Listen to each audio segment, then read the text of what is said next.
us. And I don't think I understand what's come of all of us. And I don't think I understand why we take this world for granted. I just want to get right back to Guitar Players Planet.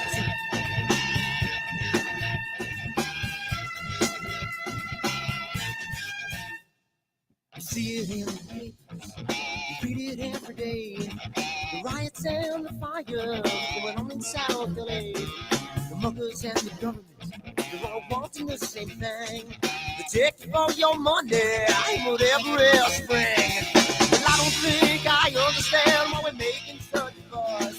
And I don't think I understand what's come of all of us. And I don't think I understand why we take this world for granted.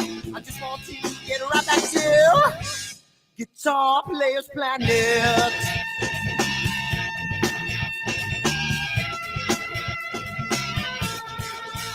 Take me.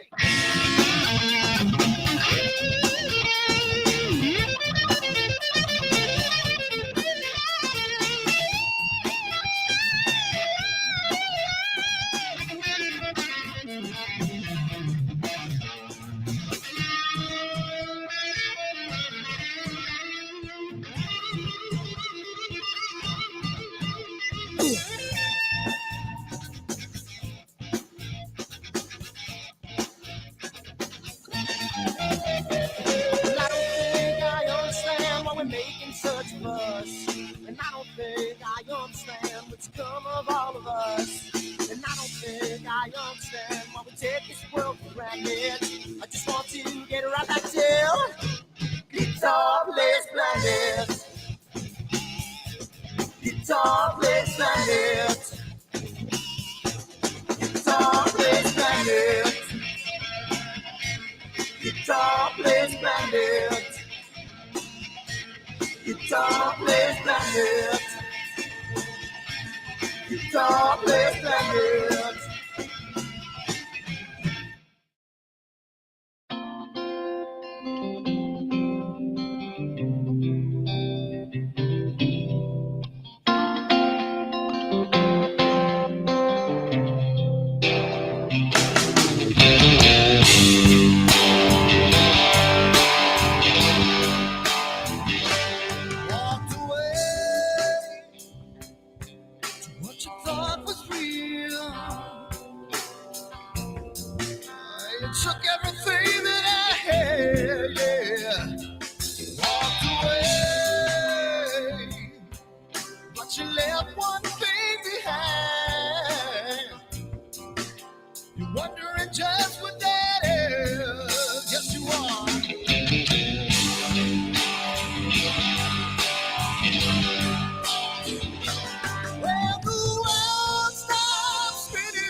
Down by the water, maybe I'm a son, maybe I'm a daughter. When the music man calls, that's when I gotta play.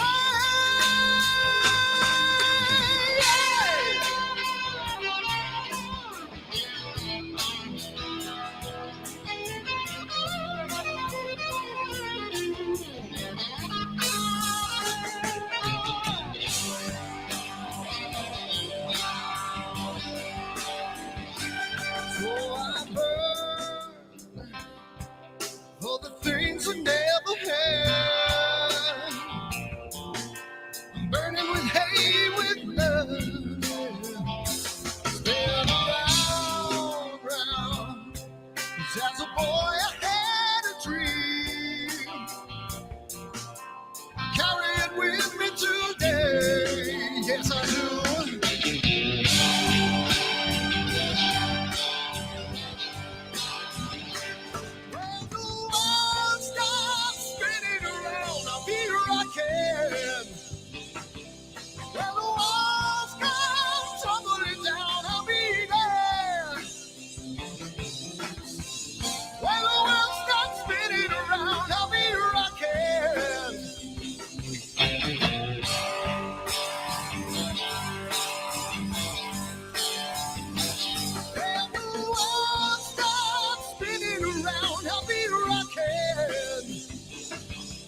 Sunny skies, the smell of palm tree air. Looking back, I could never feel fair. The way the music has touched my soul, the way that the South holds its control. But I've got a new way to choose. I'm gonna start running back to the lands of the new. Oh, na na na na na na.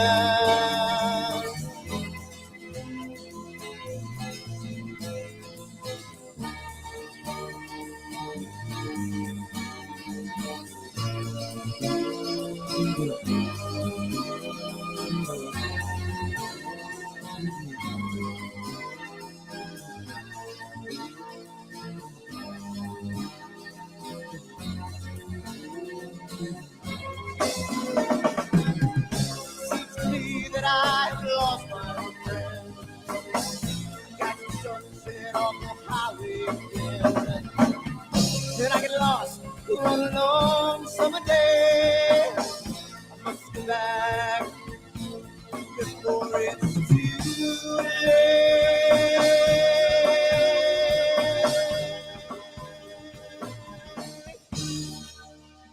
You're afraid, you're feeling alone.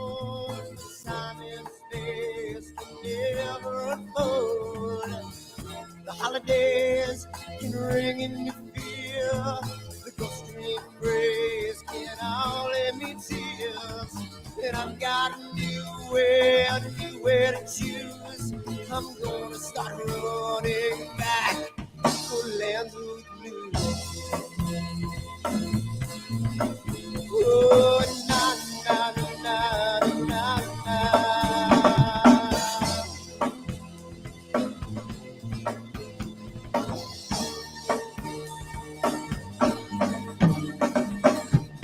Sitting at the lake, I'm feeling confused, but I had my guitar, so I played this tune. But I'm afraid, what might be true, that I might never be back again.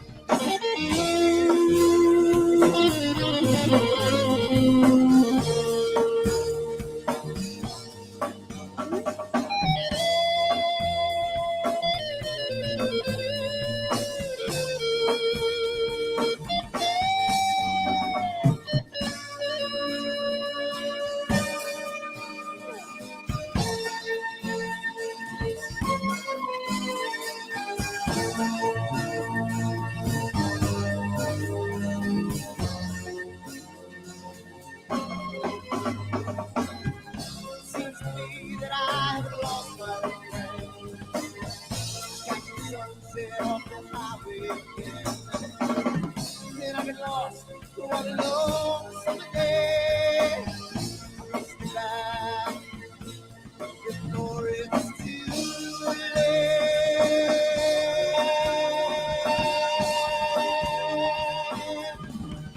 Before it's too late.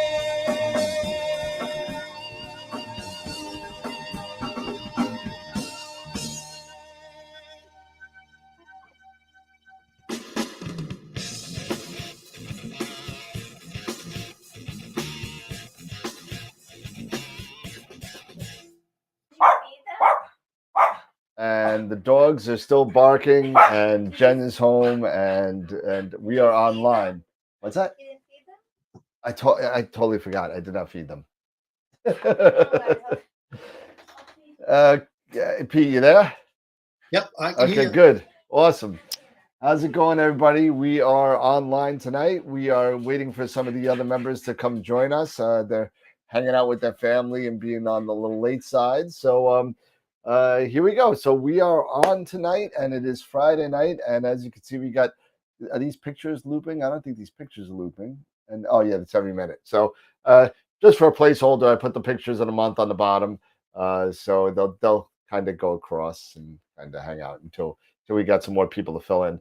So I'm glad to see a lot of people made it so far, because unfortunately something's wrong with Meta or Facebook or something out there is not working correctly, and it's not me this time. And and it seems kind of cool that this is the second. I don't know if you're counting. I'm counting.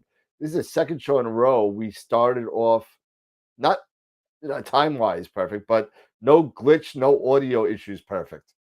So this is the second time in a row that we kind of was able to do that. So that's a minor victory, minor victory.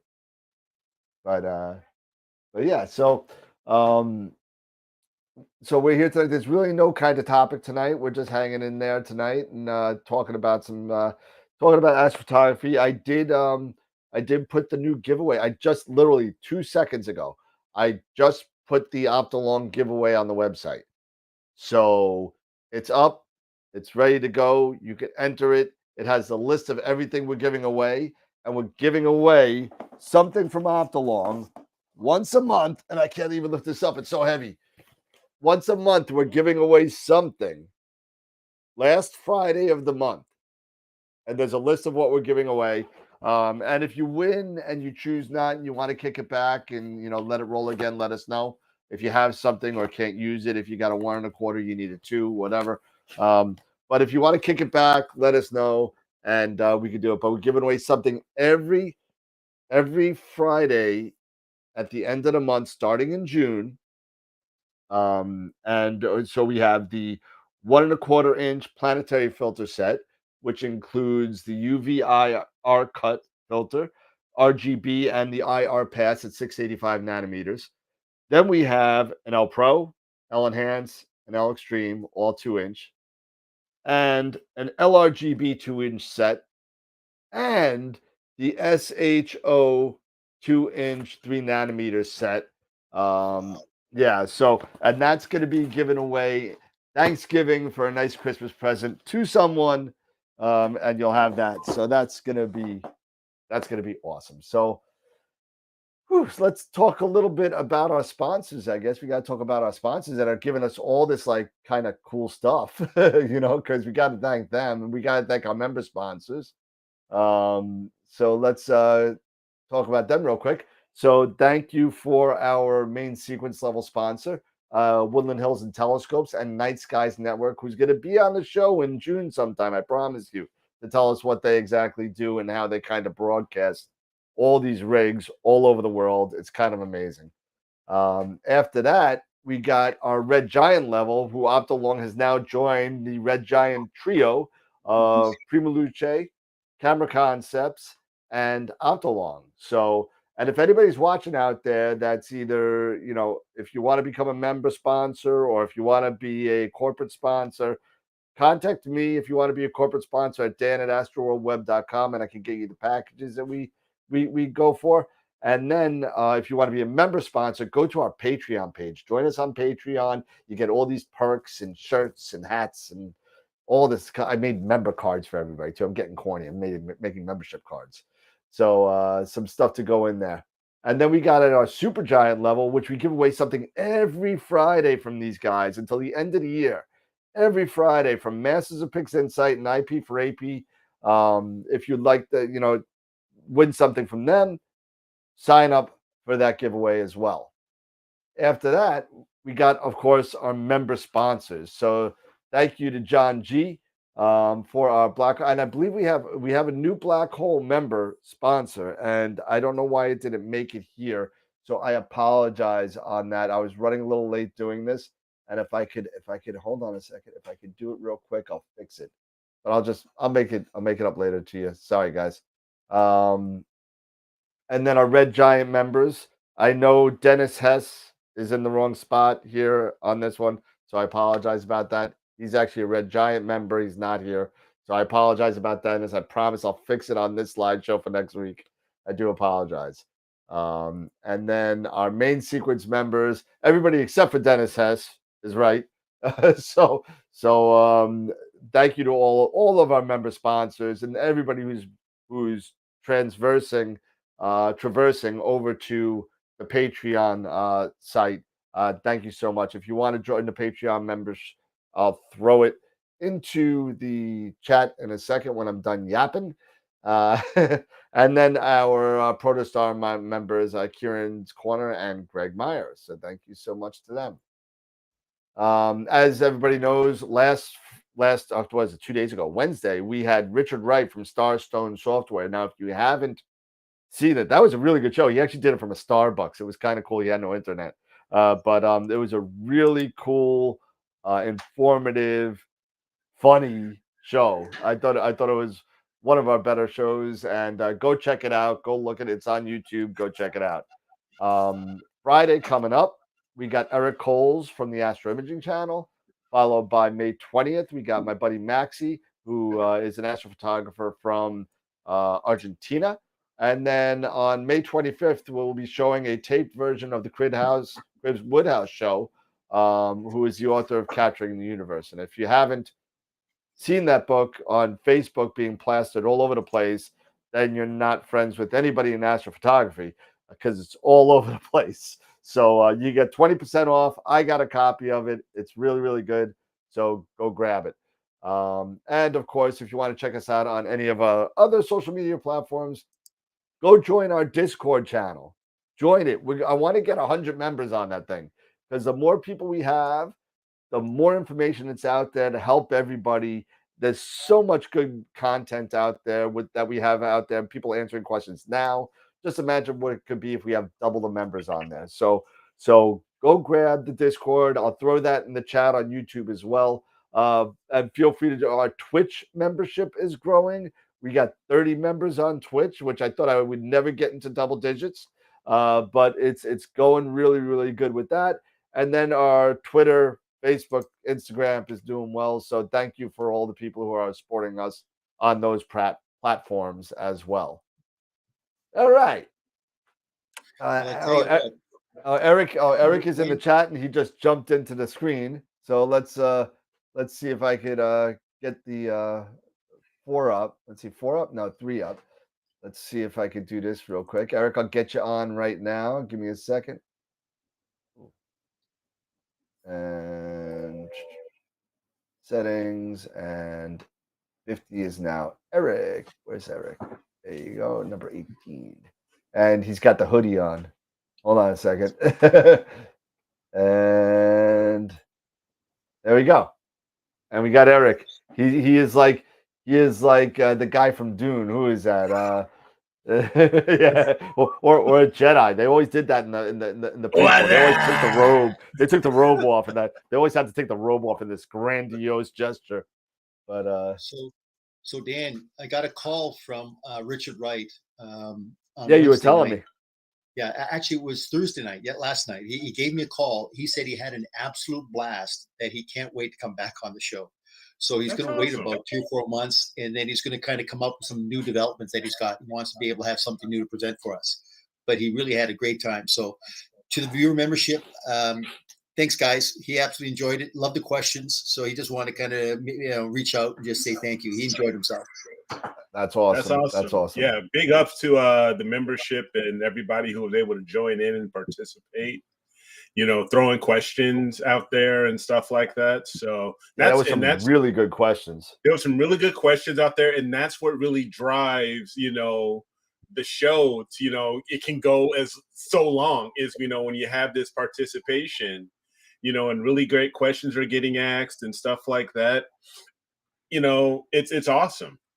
So thank you again to Richard, for joining. Thank you to the viewers for participating. This is what makes the show successful. Absolutely. And somebody just threw out there, who's Gideon, my buddy Gideon from, what is it, Gideon? France, Europe, Australia, New York, Jersey. Where I always throw them all over the world. But Tim's welcome. He's in the chat right now. He knows he's more than welcome to come back on the show whenever he wants. So it's just the timing doesn't work out sometimes. So Tim is, I'm sorry, I mixed up Tim and Tom, but Tom, you're welcome on the show too. I meant Tom, but Tim Cowell, he's more than welcome to come back on the show whenever he wants. Absolutely. I know he's gotten better. I know he's all over his the Facebook, the Backyard Astro Imaging Club. And Yeah. you know, I know he's all over that. He's all over the chat. He's pumping iron. I see him, you know, pushing it. I'm like, dude, you're fine, man. Come on, come back on the show. Tim is one of the OGs, you Yep. know, of AstroWorld. So Yep, you know. he is the second. He is OG 2. Charlie Walsh is OG 1. You know, so sorry, I had to drink some whiskey. I had such a bad day. Yeah, I had to drink it. I had to get a shot of whiskey. I had to do it.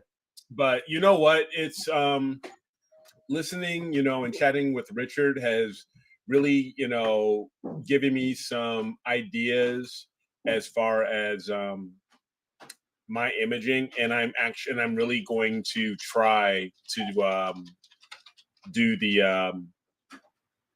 do imaging without guiding, and I really want to see, you know, these short exposures, extended period short exposures, and I want to test it out and see how far I can take it, you know, with the CEM 60.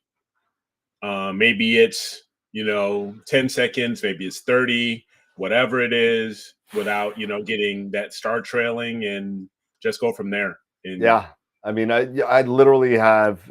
I'm still working on the PowerPoint. I have an astrophotography talk that I'm doing tomorrow night, and if anybody wants to come and check it out, it's free. If you're it's strictly for beginners. It's about getting into astrophotography on a budget. I mean, like under 750. You know, so you know, it's all about that. It's an hour. If you want the Zoom link, hit me up. It's a free talk that we're doing with Camera Concepts. But if you want the link, let me know. I'll just send it to you. Just hit me up on the email, either way, or on the Discord channel. But you know, speaking of that, I was on Facebook just I believe it you know, I'm on Facebook all the time. But yesterday someone made a comment. You're not on Facebook. But someone made a comment in the astrophotography for beginners Okay. group, and made a comment that they were about their frustration level of maybe certain people within the group giving them a hard time because they're just getting started, and they're getting started on a budget, and that he was feeling very discouraged by some of the comments that were being made, because he felt that everybody was just trying to push him towards, oh, you got to spend all this money, you got to do this, you got to do that. Nope. You know, and not really listening to him or to his questions.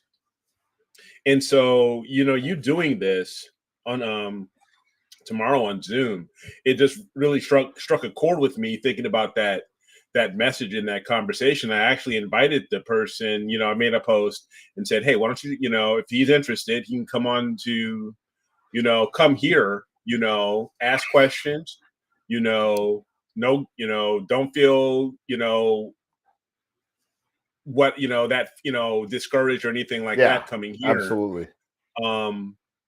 And that we're, you know, we've all started somewhere. Yeah. And we've all have a budget. We're all not gazillionaires. We all can't drop down, you know, buckets of money and stuff like that. It's not realistic, especially nowadays, to be doing stuff like that. But people, they are genuinely interested in the hobby, and they just want to get started somewhere. And to have that happening to this particular person was kind of, you know, upsetting to me a little bit, and also disheartening, you know, when they get to this point, because it pushes people out of the hobby. You know, it gets them discouraged and gives them, and it almost makes them want to give up. Yeah, and you know what? I know we always talk about it, and so we talk about it and we're serious about it, but yeah, we always talk about, you know, the buy once, cry once thing. You know what I mean? But here's the thing. Yeah, buy once, cry once, but you got to understand that you don't need to do something like what Scott did and jump in the hole, like, you know, and you're got the water 10 feet over your head. You know, he bought a super rig. He's got background in photography, so he wanted to get to that point fast. You don't have to do that. You don't have to spend $15,000 to start.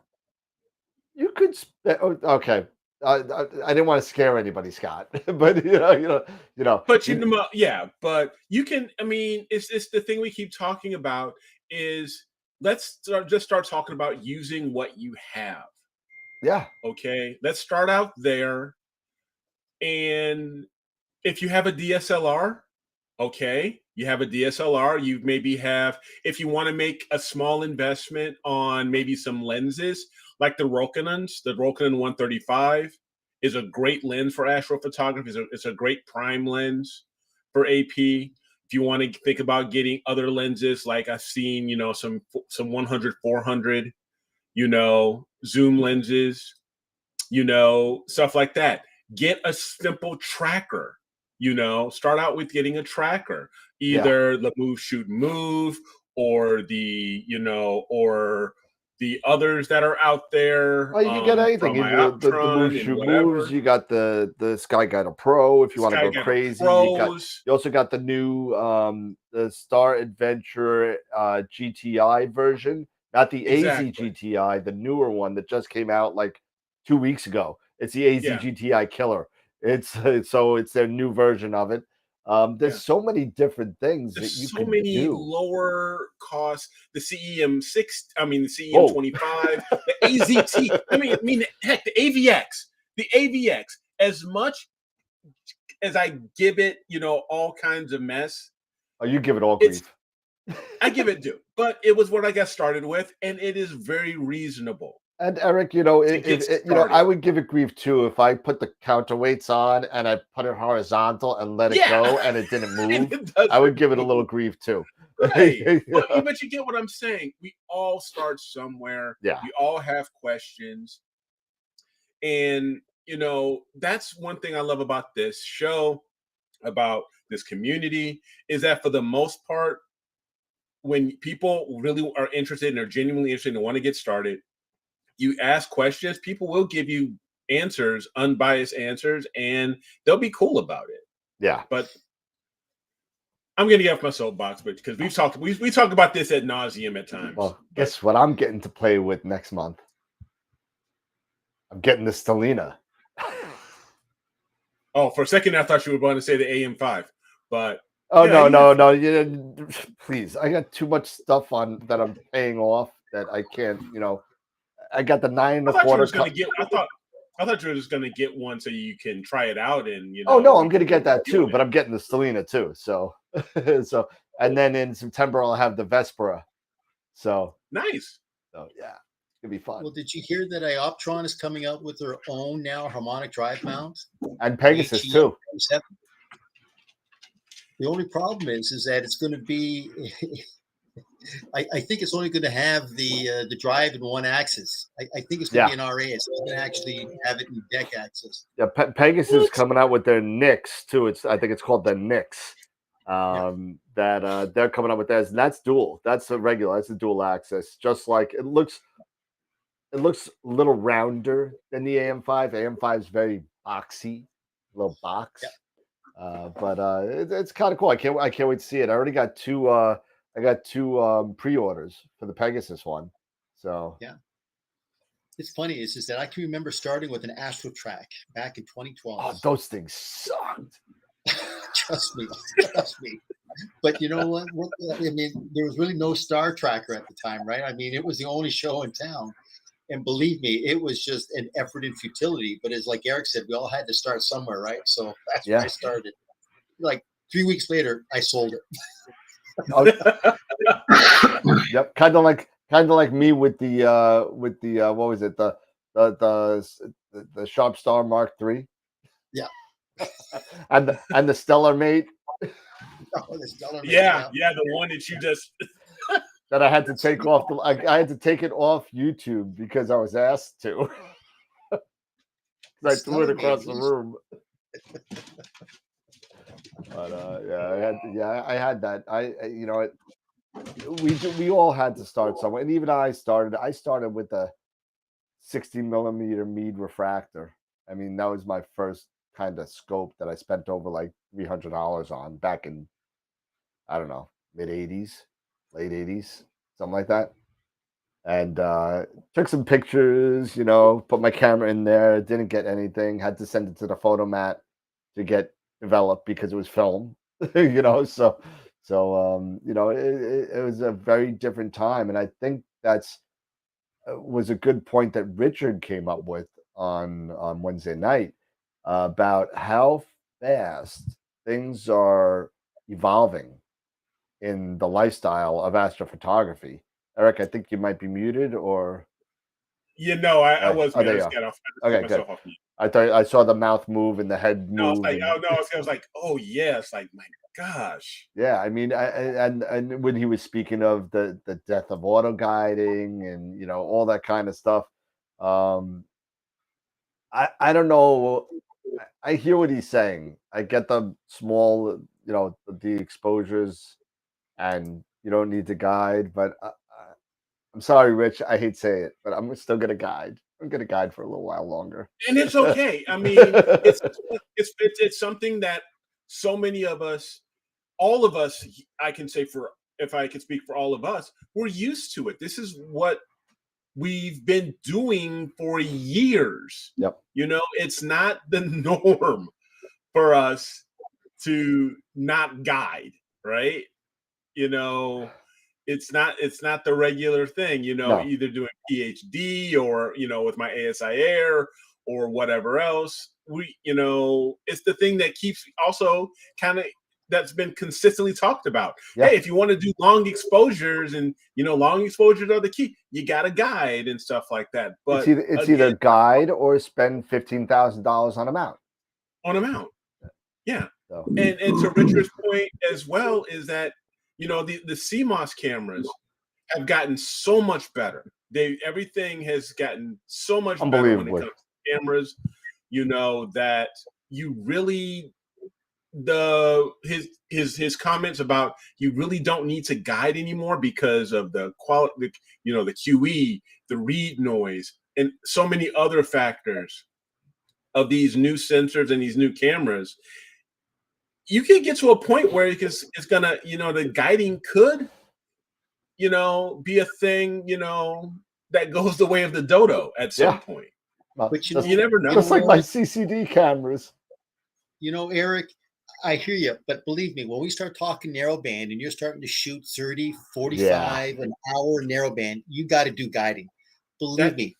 You look at mounts right now that can track, say, 12 to 15 minutes, say an LRGB unguided, that's fine. But I mean, when you get narrowband, we're talking interference filters. They're only going to allow that particular transmission bandpass of wavelengths to pass through. So if you got a low surface brightness target, you got to have guiding. There's no question about it. Yeah, and you know what? You make a very valid point. I'm not. There's until I move, there is no way in hell am I doing anything over 20 minutes, because I am in the pathway of 3 international airports. Satellites are one thing, 757s are something else.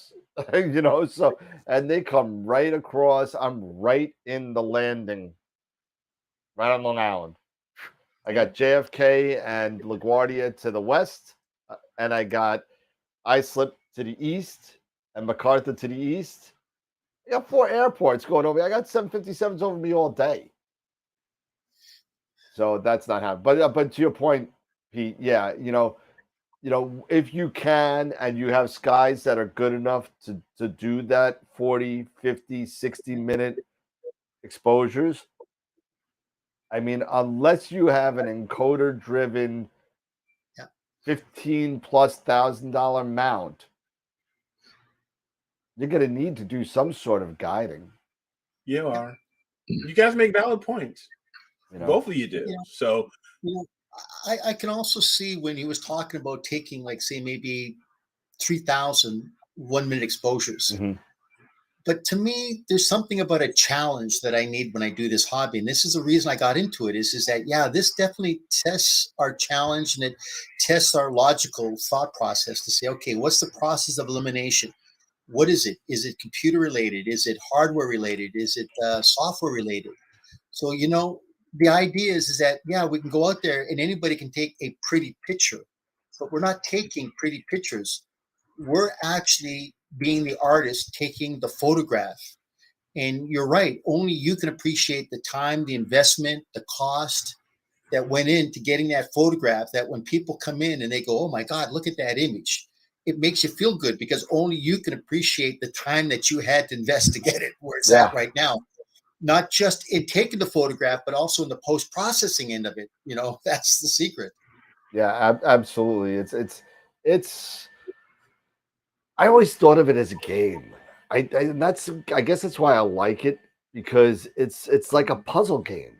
You know what I mean? It's like you know what, if you're a Doom player and you keep on getting killed by the same enemy and you never see him and he's in that corner of that room that you never turn to look at, and until finally you're like, oh man, he's right there, bam, and it's the same thing with astrophotography. It really is, because you know what? You're like, oh man, my guiding, it sucks. What am I going to do? What am I going to do? Let me fool around with this. Let me fool around with that. Let me do this. Blah, blah, blah. And then until you get it, and then you leave it. Oh, my backspacing is not good. My stars are all going around in a circle. What do I got to do? What do I got to do? Oh, well, you know, you need more or less backspacing. Okay, you get it. You set it and forget it. And it's kind. I think of it as a troubleshooting game. And you know, if you're in anything that has to do with troubleshooting, whether in your personal, private, or you know, or hobby, that's what it all is. It's all about navigating the obstacles and figuring out the way to kind of make them work for you or overcome it.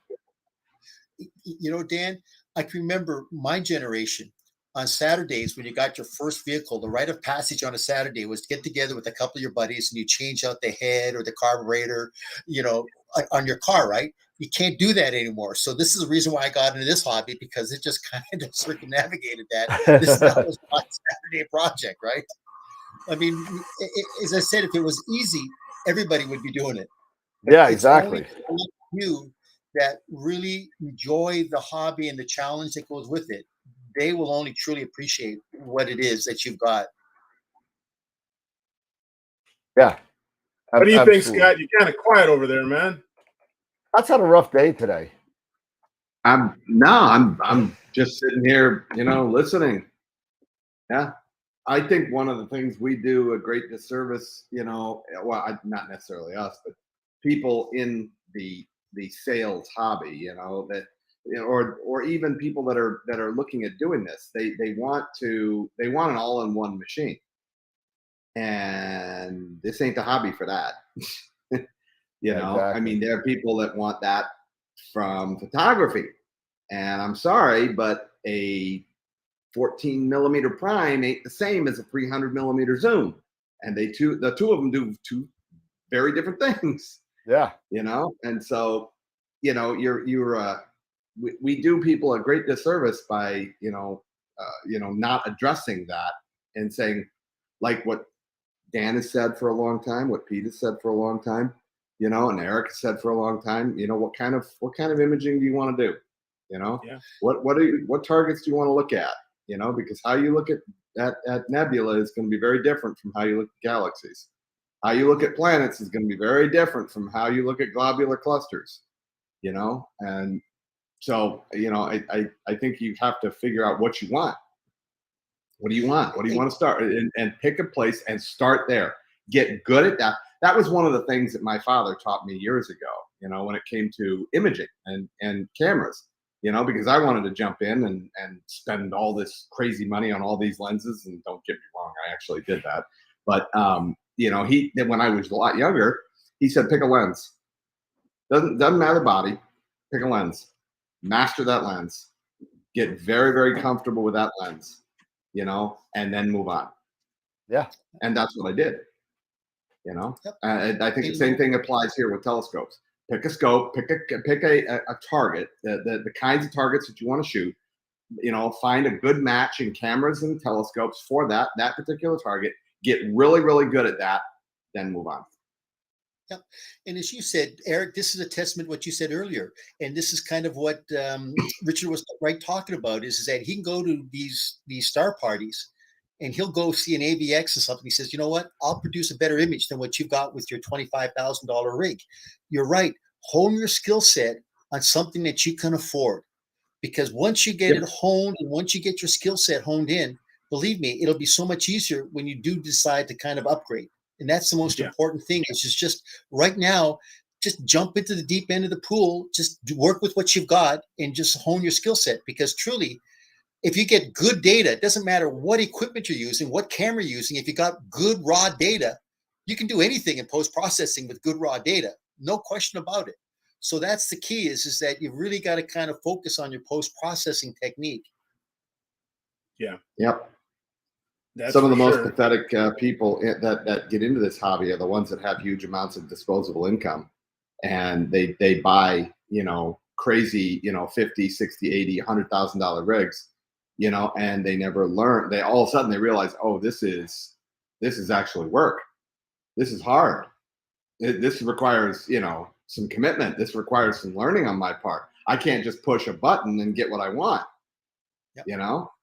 Those are some of the most pathetic ones, because they're all their beautiful equipment winds up sold someplace, and they never go. So I hold to my original, find something you like, find a target you like, find a good scope and camera that works, master it. Then move on. Now there's a few comments here that I want to bring in from the group here and from the membership, like Tom Bramwell. One comment he says is, I encourage those members here that are tight on funds and might not be able to afford an Eagle to register to win one this summer. We'd love to see you win. Absolutely. Yeah. We have been I consider us being very lucky and very blessed to have the opportunity for Tom to go out of his way to help design and build us this incredible custom Eagle. Yeah. What is it called? The Eclipse? Like the Eclipse? I'm going to pronounce it wrong. It's like Eclipse. It's like an eclipse, Yeah. I don't have the Italian accent. We'll have to get Filippo to do an ad, so. Yeah. I mean, Eclipse, that's the incredible. Eclipse. This computer, it's the Eclipse, the AstroWorld's Eclipse. Exactly. So, there's that. I mean, Cap, exactly. We got to crawl, then we walk. It's like, and then we run. That's the progression. I agree. It's the progression. It is. You get there. You just got to take it. I mean, there are people out there, and it's kind of like winning the lotto. It's 1 in a million, where somebody can kind of go out there and spend this absurd amount of money and come up with an awesome scope in the first, couple of weeks. It's not going to happen. And I think Scott hit the nail on the head. What was it? A couple of shows ago, where actually it was Wednesday night, where you said that you got to have the experience and the troubleshooting know-how, because when things go wrong, and things will go wrong, it will happen. It happens to every single one of us still. Yep. Things happen. One night, one night you do 9 hours or 8 hours and nothing goes wrong, and then the next night you can't take a picture to save your life. And things just happen. But you need to be able to have the knowledge of the equipment to figure it out, or at least have somebody around that you could ask and get somebody that has the knowledge. But you got to kind of, RTFM, read the manual, but it's you got to kind of do it. And I hate reading manuals. I don't read manuals. I'm lying if I told you if I read a manual. I don't. But it probably would have saved me hours of torture if I did. And to add to that too, Scott, because I know you and I can attest to this, because we have to do this every day, because this is what we do. I'll get the phone call and the person will say, I'm just getting into it. And so the very first thing I'm going to say is, you know what? I'm going to recommend a book that you get. When you get this book, call me back within about 2 weeks, because you're going to hear certain terms that we're going to discuss, and you got to understand what those terms are. But when they start talking about, well, that thingamajig that fits on the back of the focuser that kind of does that little doohickey, and you're going, sir, I have no clue what you're talking about. Are you talking about the rough, coarse focus knob? Are you talking about the pinion assembly? They're just glazed over. So you're absolutely right. I mean, know your equipment, know exactly what you're getting yourself into, because you're going to definitely be reaching out to people, and you're going to have to discuss, and you're going to have to kind of know what you're talking about in terms of the name of certain component parts. And then to kind of take it one step further, don't start on a hard celestial target your first night out. Get an easy target. Look at something that's kind of easy, something that might be like an H2 region that's got a lot of hydrogen alpha. But don't start looking at something that's a planetary nebula when you're only got an 80 millimeter refractor. There's just nothing going to happen there. So once again, start to understand what you're going after based upon the vocal length of your scope, because you got to really start to kind of think that this is what I've got to use this instrument for. You're not going to be shooting planetary nebulas with an 80 millimeter scope. So definitely, it's just a little bit of work that you're going to have to do, a little bit of reading, a little bit of research, and then tuning into AstroWorld on Wednesdays and Friday nights. Exactly. What it really is coming down to, if you think about it, you can learn just about anything you want to by watching videos on the internet. Now, some of the stuff it's just garbage. Okay, it's garbage. You got to be careful. However, if you get with a group of like-minded people, and here's the trick. This is the secret. Okay, you have to be surrounded by people that are principle-based. If they're principle-based, doesn't matter what the technique is. Makes no difference what the technique is, because the principle will always dictate the technique. The problem that we have is we have people that are trying to dive into technique, and they're forsaking the principle, and they're getting lost. Yep. So the one that the movie, I know I'm gonna get some laughs and people are gonna poke fun at it, but I can't help it. The Karate Kid. What about hey? Don't mess with my Karate Kid. Okay, now you remember when bit of a body bag. Remember when Daniel was he was begging Mr. Miyagi, right? And Miyagi had him working his full tail off. Wax the car, paint the fence, sand the floor, right? And Daniel was getting fed up. And all of a sudden, Miyagi came out and he says, show me sand the floor. Show me this. Show me wax on wax. Show me paint the fence. And all of a sudden, Miyagi came at him. And Daniel was all about that. Because why? Because he taught him principle. Exactly. No, he actually taught him muscle memory, but well, that too. Yeah, but you're right. Absolutely, Scott. You're absolutely right. And I love that movie. I love the movie. I love Cobra Kai. I love it. I think they're all awesome. But you're right. And it's all about and what it really is all about with that whole analogy with Mr. Miyagi and Daniel and all that. It's all about doing things over and over and over again until you get into a rhythm of doing it and doing and do it. And you know what? Even though that Daniel had that muscle memory and had that routine and had everything, did he lose a point at the final match with Johnny? Sure. Yeah, he lost 2. So you know what? Things happen. Mistakes happen. Things go wrong. Not all of us can do a flying eagle move at the end and cure everything. You know what? Cap made a great point here.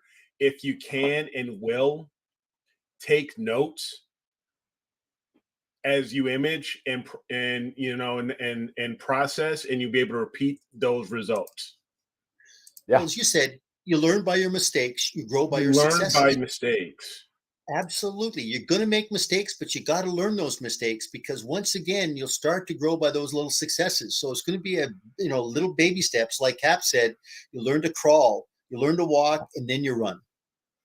Exactly. Pete, you're absolutely right. That's my favorite quote from Walt Disney.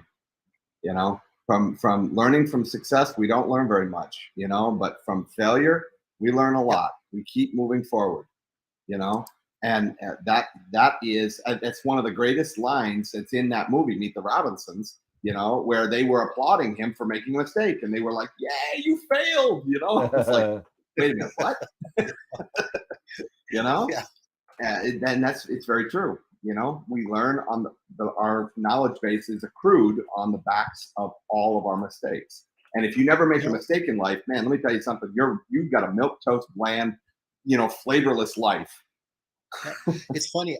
Every time I go out, I keep a little journal, a handwritten journal, and I write down notes, what I've done, what my exposure time is, what my celestial target is, what my RA, what my deck was, so that any time that I want to come back to that same target, I've already got those notes there, because there's no way you're going to be ever remember any of this stuff. And I'm going to always write down what the conditions were, what the humidity was, what the temperature was, all this stuff you can get off of apps and things like that to know. But as I said, if you keep a journal, believe me, you'll keep going back to that journal. And then you'll be able to start to plan that you can say, okay, even though this target now is a winter target, I know now that when it comes back up the following year, what I'm going to go ahead and shoot for. So let's say I wanted to shoot luminance and say RGB. The next year, I know I'm going to say, okay, I'm going to shoot the same target, but maybe I'll shoot it with HA03S2. Yeah. Yeah. And, you know, we're using computers for the most part. A lot of us are using laptops, you know, when you get started, you know, to do your sequencing. You know, you have technology at your fingertips, you know, especially if you have a Windows computer. Bring up Notepad really quick and start taking, or OneNote or whatever, you know, Word. Take, you know, while you're doing your sequencing, while you're doing the guiding, why, you know, since you're already there working on, you know, your session or whatever you're doing, your phone, what have you, start typing about notes. If you have your phone, heck, you got to probably, you know, the smartphone to have recorders, start talking, just simply start talking, save your notes, you know, through audio or whatever. Because trust me, you're going to need to come. I almost guarantee at some point, you're going to have to want to come back to that and come back to that reference and say, what was that? What did I do? You know, because sometimes, you know, especially as we get older, I know I also speak for myself, I start forgetting stuff. So, Prevagen works. Prevagen is good. You see this? This is just one page, just one folder in my phone that I have for just things that I've thought about, quotes and thoughts. Quotes and thoughts. Look, and these are all files. This is just stuff that I have, you know, and I keep, and I can go quick back to and reference. You're absolutely right, Pete. And Eric, you have to journal. Right, quote. Yeah, I do the same thing. You have to journal. You know, no matter what it is, if it's important, if it's something that's important to you, if it's something that you are wanting to learn and get good at. You know, as a kid, I used to hate taking notes. I didn't see the value, you know, in many times when I was younger in taking notes and doing this or doing that. But trust me, the older you get and the wiser you get, you understand the value of taking notes. The biggest problem I've got today is that I need notes for my notes.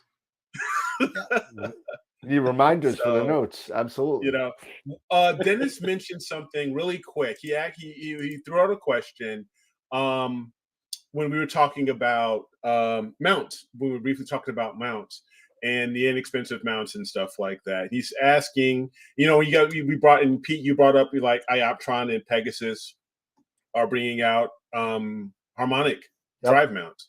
He was asking, so are non-harmonic mounts going to become a thing of the past? What do you guys think? What are you? I don't think so. I missed that, Eric. Repeat that. Are non-harmonic driven mounts going to become a thing of the past? I don't personally think so. No.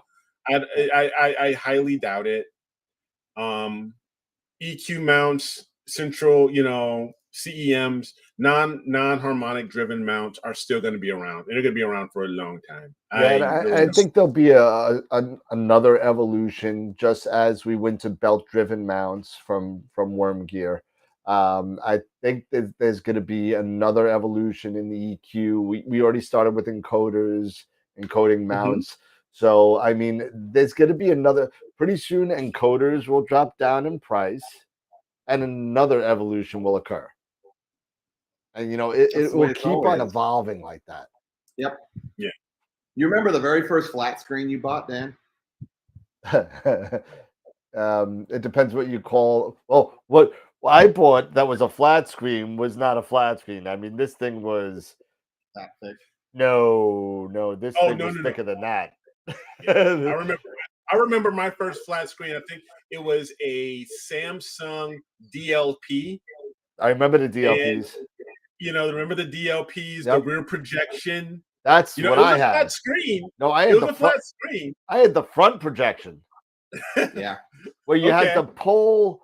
You had to pull the colors out from a tray in front of the TV, and it projected onto the TV. I remember those. Yeah. That's what I had. But, Yeah. let's My talk first about flat this screen harmonic was a drive, though, right? Like, remember, like we were talking the other day, is that cameras aren't really made for our particular hobby. They're more No, made they've for, once never. again, No, security. they're not intended. So if we look at a harmonic drive, right, the technology really wasn't made for our hobby, but it's trickled down into our hobby. So you're right. There's always going to be a niche market for portable rigs. And so it is a great technology that's been welcomed in. But no, I don't think it will ever replace worm and gear driven or direct drive. It's just going to be another potential just happened? application that you can use. What happened? Hold on. I hit the Lost wrong Pete. button. Sorry. There you go. Sorry. You're tinkering. You're tinkering, Dan, aren't you? It's Dan. Dan's tinkering. You have no idea what I'm doing, Eric. I have so many ideas. See, like Eric's thoughts and quotes in his. I don't have the patience or the time to write things down. So I need to have to. When I don't do something and I don't act on it right away, it's gone. Gosh. It's gone. And that's why when you go in and there's a thing in here, and you can't see it, but it's called Prologue. And that's what it's called. That was written June 26, 2020. That's when I wrote this. This is the first prologue of a book that I'm writing that I've only got 3 pages to.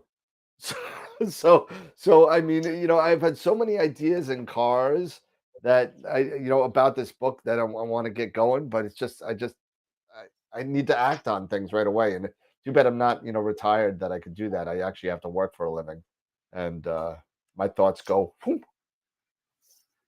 Well, also one of the things. Oh, go ahead, Pete. Get one of these, because I tell you what, these things are going to be your Bible. Because once again, I don't see if you can see it, but case in point, I'll It's like have a day planner. Well, what it is it's something that I've kind of come up with, but it's my shorthand that I know exactly what I did a year ago. So if I go up to my location, I can say, okay, this is exactly now what I'm going to do to get set up. And it makes it so much easier because I can remember going back to this particular date. And so with the FITS file, I know what the image was because I got the FITS header, and then I can say, okay, now I know that's a corresponding date from where it was, say, a year ago or 6 months ago. So you're absolutely right. Digital is great, but I don't know if you can actually get a template to be able to write down shorthand something real quick that you need to do during the time that after you've set up at twilight before it actually gets to astronomical twilight that you can start imaging. You've got that time to be able to start doing your notes. So Eric's got it. Yep. That's why I have it right. I still have my notebooks still over here somewhere. To Dennis's point, pencil right there. Yep. Old reliable. Old number 2 never failed me. I could always find a sharpener. So You're absolutely right, Dennis, and you're absolutely right, Pete. The technology, it's here. It's not going away. It is here, but to your point, Pete, shorthand, I don't know shorthand, but you know what? Something like this, as long as I keep it in a safe place, I always know where it is. I can always grab it, refer to it, whatever. So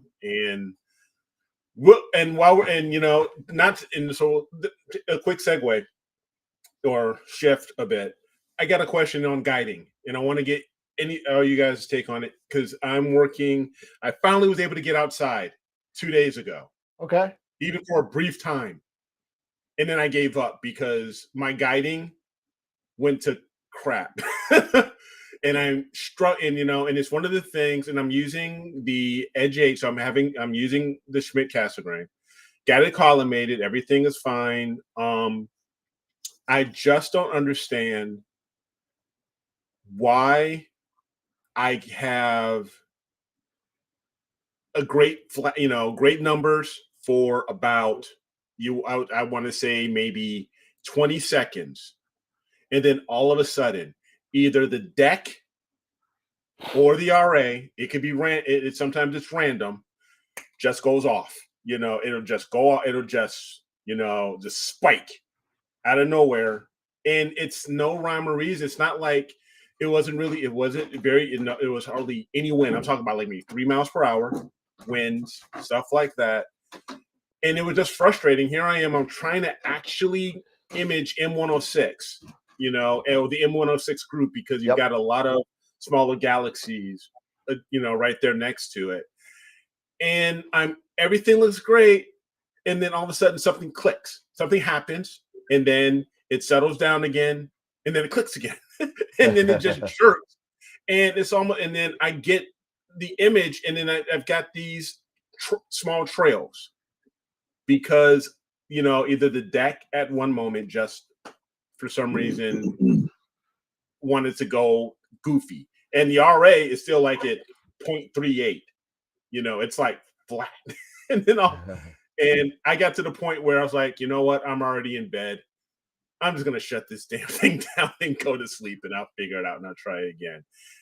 I know, Scott, you've got a Schmidt. If anybody else has a Schmidt, I don't know if it's a Schmidt thing, because I'm using the OAG. I just don't sometimes I'm trying to figure out what to look for. And honestly, I haven't had a chance to go into the logs yet. I think that's gonna have to be my next thing. That should have been probably my first thing to do, is to check the logs. What's your settling time? Take a look at your settling time. You might not have enough settling time, because if you don't give it enough settling time, then you're going to definitely get that. So, Eric, you may have to extend out your settling time just to be able to kind of get it smoothed out. So that's one possibility to look at. Okay. Settling time. Okay. Atmospheric. Cool. Yeah. All right. The atmospheric. It could be. Because we've been having so many clouds and so much goofiness, and Midwest weather just frustrates the heck out of me sometimes. So it could be atmospheric. And what's your seconds? How many seconds are you using for your exposures? And that's what I was going to ask. This is in PhD too, right? I'm using ASI Air, so it had its own version of PhD. Okay. And I was doing 2-minute exposures. Okay, but what's your exposure for your guiding? Is it 3 seconds? Oh, for the guiding, I was at 4 seconds. Yeah, I was at 4 seconds. So that's good. That's good. Yeah, 3 to 4 seconds is good, because otherwise you're going to be chasing the scene. Yeah, right. I was at 4 seconds. Okay. So the only thing, check your settling time, and as you said, check my settling time. It definitely could be the fact that you got an upper atmosphere. I mean, once again, your jet stream. There's no way that you could check out your jet stream or the jet stream if it's kind of overhead. Mm-hmm. I have to take a look, and see. I'll have to get on there's a couple web apps or websites that show, they give me some decent weather information. I have to take a look and see if there was a jet stream that going on. Maybe that.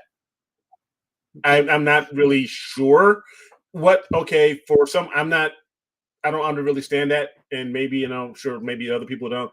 How would the jet stream, if there is a jet stream above me, can you explain to me how that really can affect certain things? Like, oh my goodness! All you have to do is look at what happens to cold water when you put warm water in it, or vice versa. You put cold air into warm air, you're going to get crazy turbulence, and that's going to screw with you. Yeah. Okay. Yep. And as I said, the key once again is just take a look at your full width half maximum or your HFD. If that's fluctuating quite a bit, that tells you that you got some serious turbulence going on up above you that you don't know of, because that star is going to be scintillating quite a bit. So that's another indication. But as I said, it's funny. Okay. Is really, like as Scott said, is you just maybe at boundary where you've got two air masses coming together. Even though you think that maybe the storm has passed, it's usually on the cold side, the back side is the cold front that's coming through, because it usually rains on the warm front. So, you know, you're right. Wait a day or so afterwards, and then you'll see that your seeing will definitely have a tendency to settle down. Okay. Yeah, Well, and and if it's see, you know just this. one other thing. Oh, with go that, ahead, Dan. Go I mean, ahead. Go ahead.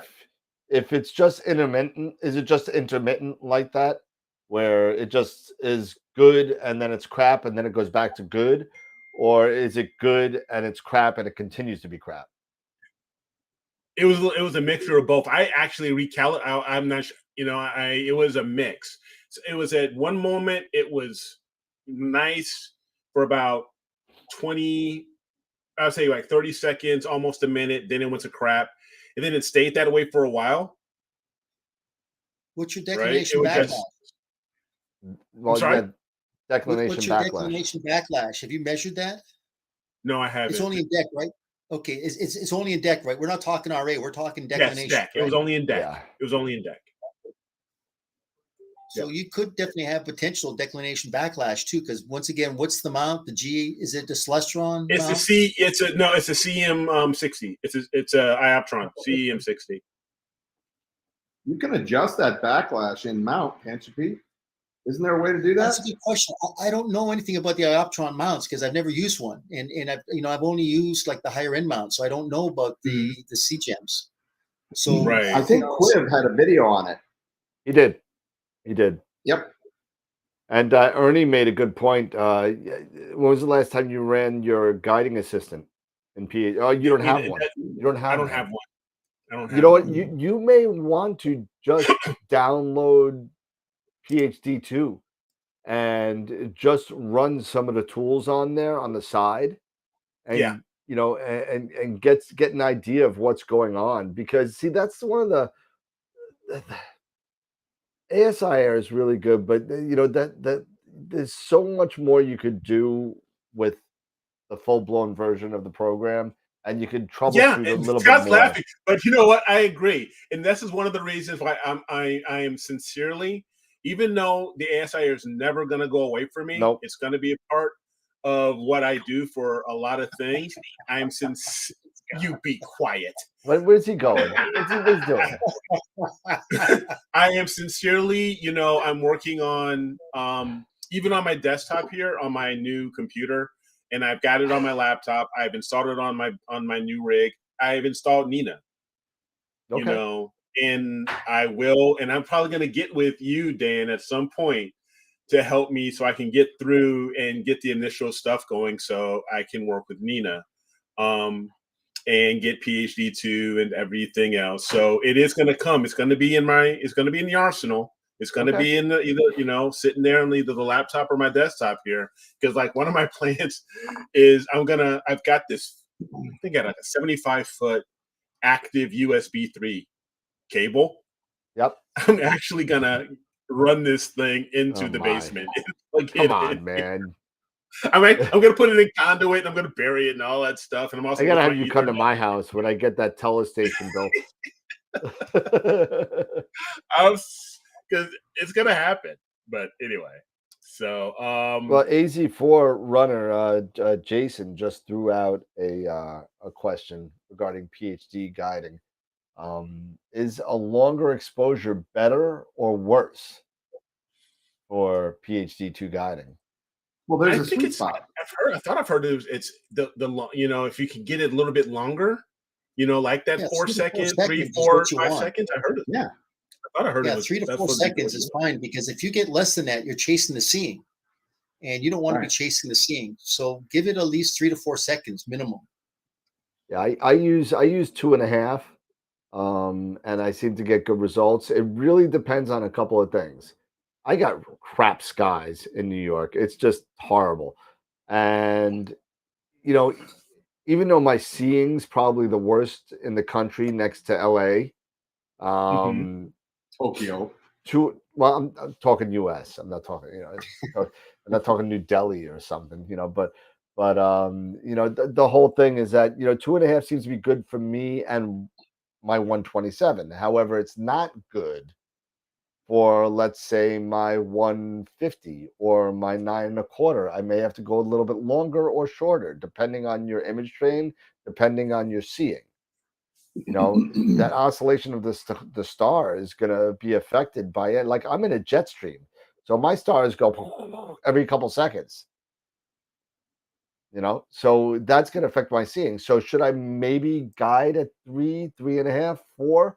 Maybe, but you got to say, we don't want to get stuck. We say this on the show a lot. You don't want to get stuck on a number. You don't want to get stuck on a graph. You don't want to get stuck on it. What you want to get stuck on is the validation of the visual of the stars themselves. Are your stars round? Eccentricity. If they're round, don't touch anything. Leave it alone. It's fine. But Dan, we're talking guiding. We're not talking primary imaging. So I agree with you there with primary imaging. But with guiding, with guiding, yeah, that's what I was. So in your particular case, you're absolutely right. You can definitely vary that. I mean, this isn't hard numbers between 3 and 4. You go 2.5 to 4 seconds. Some people I even know going up even more. But as I said, the key once again is when you look in PhD, you've got the signal to noise ratio for the centroid of the star. You don't want a flat top. You definitely want it peaked. That's the secret, is to get that peak. And then if you're running PhD 2 and you're running the guide assistant, and then you definitely want to see your calibration results. Yes, it'll give you recommendations, but more importantly, it will show you your backlash. Have you ever noticed there's a backlash that you can click on? There's a little radio button. You click on it, and it will show you exactly what your backlash is. So as it's kind of coming up, and it'll kind of plateau out. The longer that plateau is from left to right, the better off that you're going to get in terms of that your mount doesn't have backlash. So that's something else that you can actually run with the guide assistant. It will definitely give you an indication of what your backlash is on your mount. Yep. So by all means, if you've never used the guide assistant in PhD 2, run it. Believe me, run it. But initially, let it run for at least 3 to 4 worm cycles. Find out what your worm cycle is on your mount, and let it run for at least 3 minimum, 4 maximum, if not more, if you got the time, because usually it runs up to past 10 or 15 minutes. But believe me, the longer you let it run, the better off that you're going to be able to do the calibration, and it will give you the raw data that you're looking for. And that's something I learned from Pete just recently. Him and I, and even Scott was involved in this conversation regarding,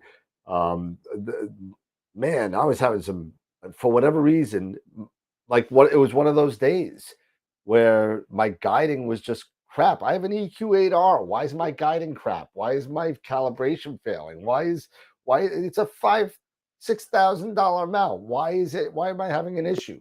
You know, so the whole thing, and so we're talking, and you know what? I was always one for doing the calibration near your target. I am no longer part of that.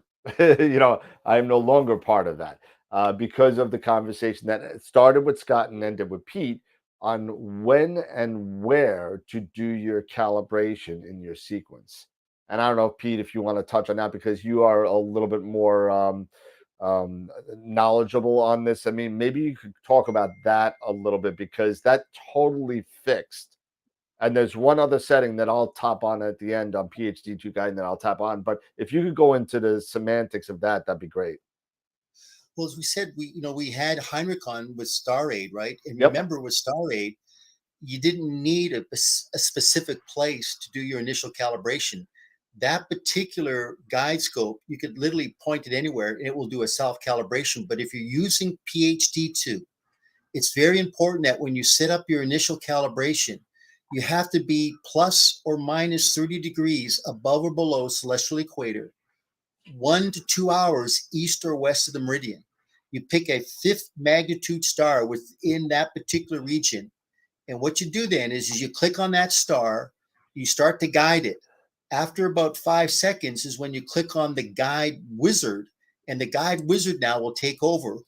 And what you do at that point then is you let it run for at least a minimum of 3 worm cycles. Case in point, on the Mighty Mount, the worm cycle is 420 seconds. So I have to literally let it run for probably 15 minutes. And then it will actually give you an indication of all your calibration data. It will tell you exactly what your polar alignment is. It'll give you a lot of information. If you want to truly find out what your backlash is, you can click on a radio button. It will tell you what your declination backlash is, and it will actually give you a graphical interface of what that is. Yeah. And you know what the issue, one of the issues that I was having, I was getting okay guiding, but at one point I guess I was calibrating way off, and then I figured out a way to kind of I don't know, cheat the system, but I mean, I was talking to a bunch of people with Nina and how to kind of figure this out and how to build the calibration into my advanced sequencer. Okay. So what I do was at the beginning of the sequence every night, no matter what, I have it slew. And I don't use altitude. I don't use RA and deck. I use altitude and azimuth. And I slew 165 degrees, almost due south, and about 35 degrees in altitude. And that puts me really, really close to that celestial equator and the meridian, right? Is that right? Yeah, that where they intersect all the time. So it'll slew to that point up to about, I think, what is it, October? And then I'm gonna have to kind of change some of the numbers a little bit, but I'm good for about 6 months. So it'll slew to that part of the sky, auto pick a star, and calibrate using that star. And it'll move on from there. Is it perfect? No. Is it that fifth magnitude, sixth magnitude star? But it's gonna pick a non-saturated star where you get that peak that Pete was talking about. So you're able to get that bright centroid, and it can kind of move and calibrate based on that. So And go ahead. and Dan, another point to ask is that with auto guiding, you don't really want to have the focus tack sharp. You want to Yep. be just slightly out of focus because you're more concerned about the centroid, because that's where all the intensity is coming from. So you want to just have it just slightly out of focus. Agreed. Yeah, absolutely. And and for those of you out there that have Cinta mounts, for those of you out there that have Cinta mounts, the EQ8, the EQ6, the Atlas, all those, if you have Cinta mounts and you find out that you have an extra large amount of backlash, which is what I found out that I had a little bit more than I thought of in the EQ8R after the discussions with Scott and Pete. I had a lot. And I went to Skywatcher and I said, listen, I said, what the hell? It's not, it was taking too long to settle. And it failed all the time. PhD would fail, fail, fail. There's a setting in the guiding tab under the brain, and there's a little tick box there. And for those of you that use Cinta mounts, you're going to want to check this tick box if you're having this failing in calibration. There's a fast recenter for the star, and it will get it back to the center after it's done the east step, the west step, the north step, or the south step. It will auto fast recenter it back and make a quick adjustment to make sure you're back to where you should be. So that helped me a lot with that issue especially with the EQ8R. And I think I got to thank also Mark Ellis for some help with that as well, because he has an EQ8R and was helping me out too. Yeah, I'm going to try to reach out to Bruce Worthington. Bruce really kind of took PhD and took it away from Craig Stark when Craig Stark came up with nebulosity software.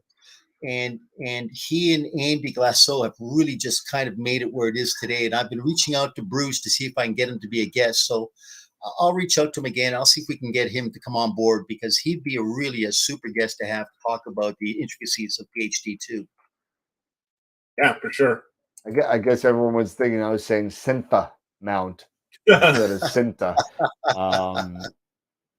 So the Cinta mounts are a specialized kind, and it's about the software in the mounts, and the ones that have the SynScan hand controller, those are the ones that I'm talking about. Those are the Cinta mounts.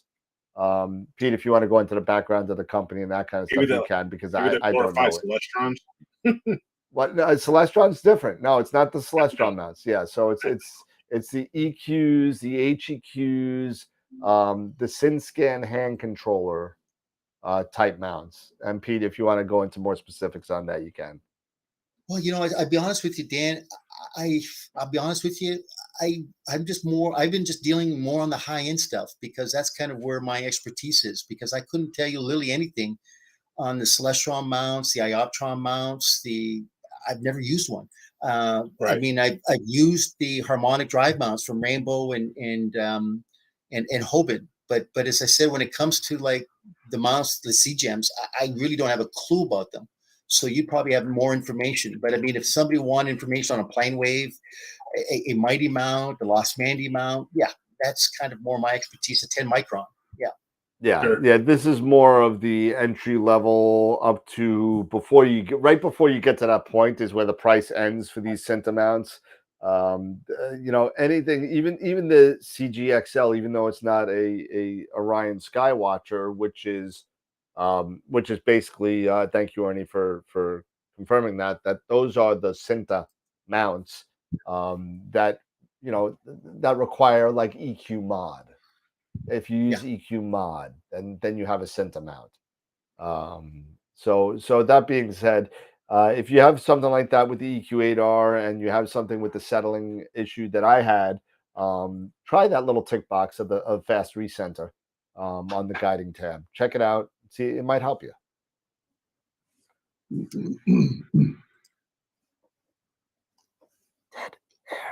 Dead air.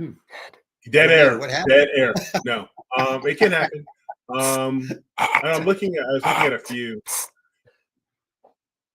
Yeah, you know what? With all the weather that's been all the craziness that's been happening here in the Midwest, especially here in Illinois, Northern Illinois, Wisconsin area, who knows what could, there could have been a lot of things that have been, were affecting my guiding, and there, because one, I recently updated the firmware on the CEM 60, so that could have had some things to do with it, because I was up, you update the firmware on the deck as well as the RA motors and the main board and everything else. The weather has been ridiculous, with not only in your part of the world, man, it's all over. Constant rain, and then all of a sudden you get clear skies within about a couple hours, and you're like, oh, I got to get out here, and you start trying to do stuff. And I've told you a bit about this before, Dan. I try to get out there, try to do something, get started. What happens? But then 2 hours later, more clouds roll in. So, it could be a lot of different factors. Well, too, getting back to these mounts, I call them the mass-produced China-made mounts, is that when we talk about issues, a lot of the issues have to do with the machining process, because unlike in America where we have, better quality control is the word I should maybe say. I've actually had people have gone in, they've opened up their mounts to see the gear and the worm, and you should see the amount of burrs that they have, because once again, these things are produced, they come off the machine, they don't really go in there, and they do a lot of deburring. So now what happens is you've got a burr that could be nestled in between one of the teeth. So as that worm and that gear come through, there's always going to be a certain point where all of a sudden you get that one big spike. And once again, regardless, all these mounts, regardless of what they are, they're going to definitely need maintenance. People sometimes don't even look at these mounts for 5 or 6 years. And I'm going to say, well, look at how much dirt you have in there. You've been out there, right, at the desert. You've been in the mountains. There's a lot of dirt and grit and everything else that gets in there. You have to do maintenance on these mounts. You literally have to go in there. You have to go ahead and re-grease them, because you have to clean them out. And believe me, when you do that after 3 or 4 years, you're going to see a marked improvement as well.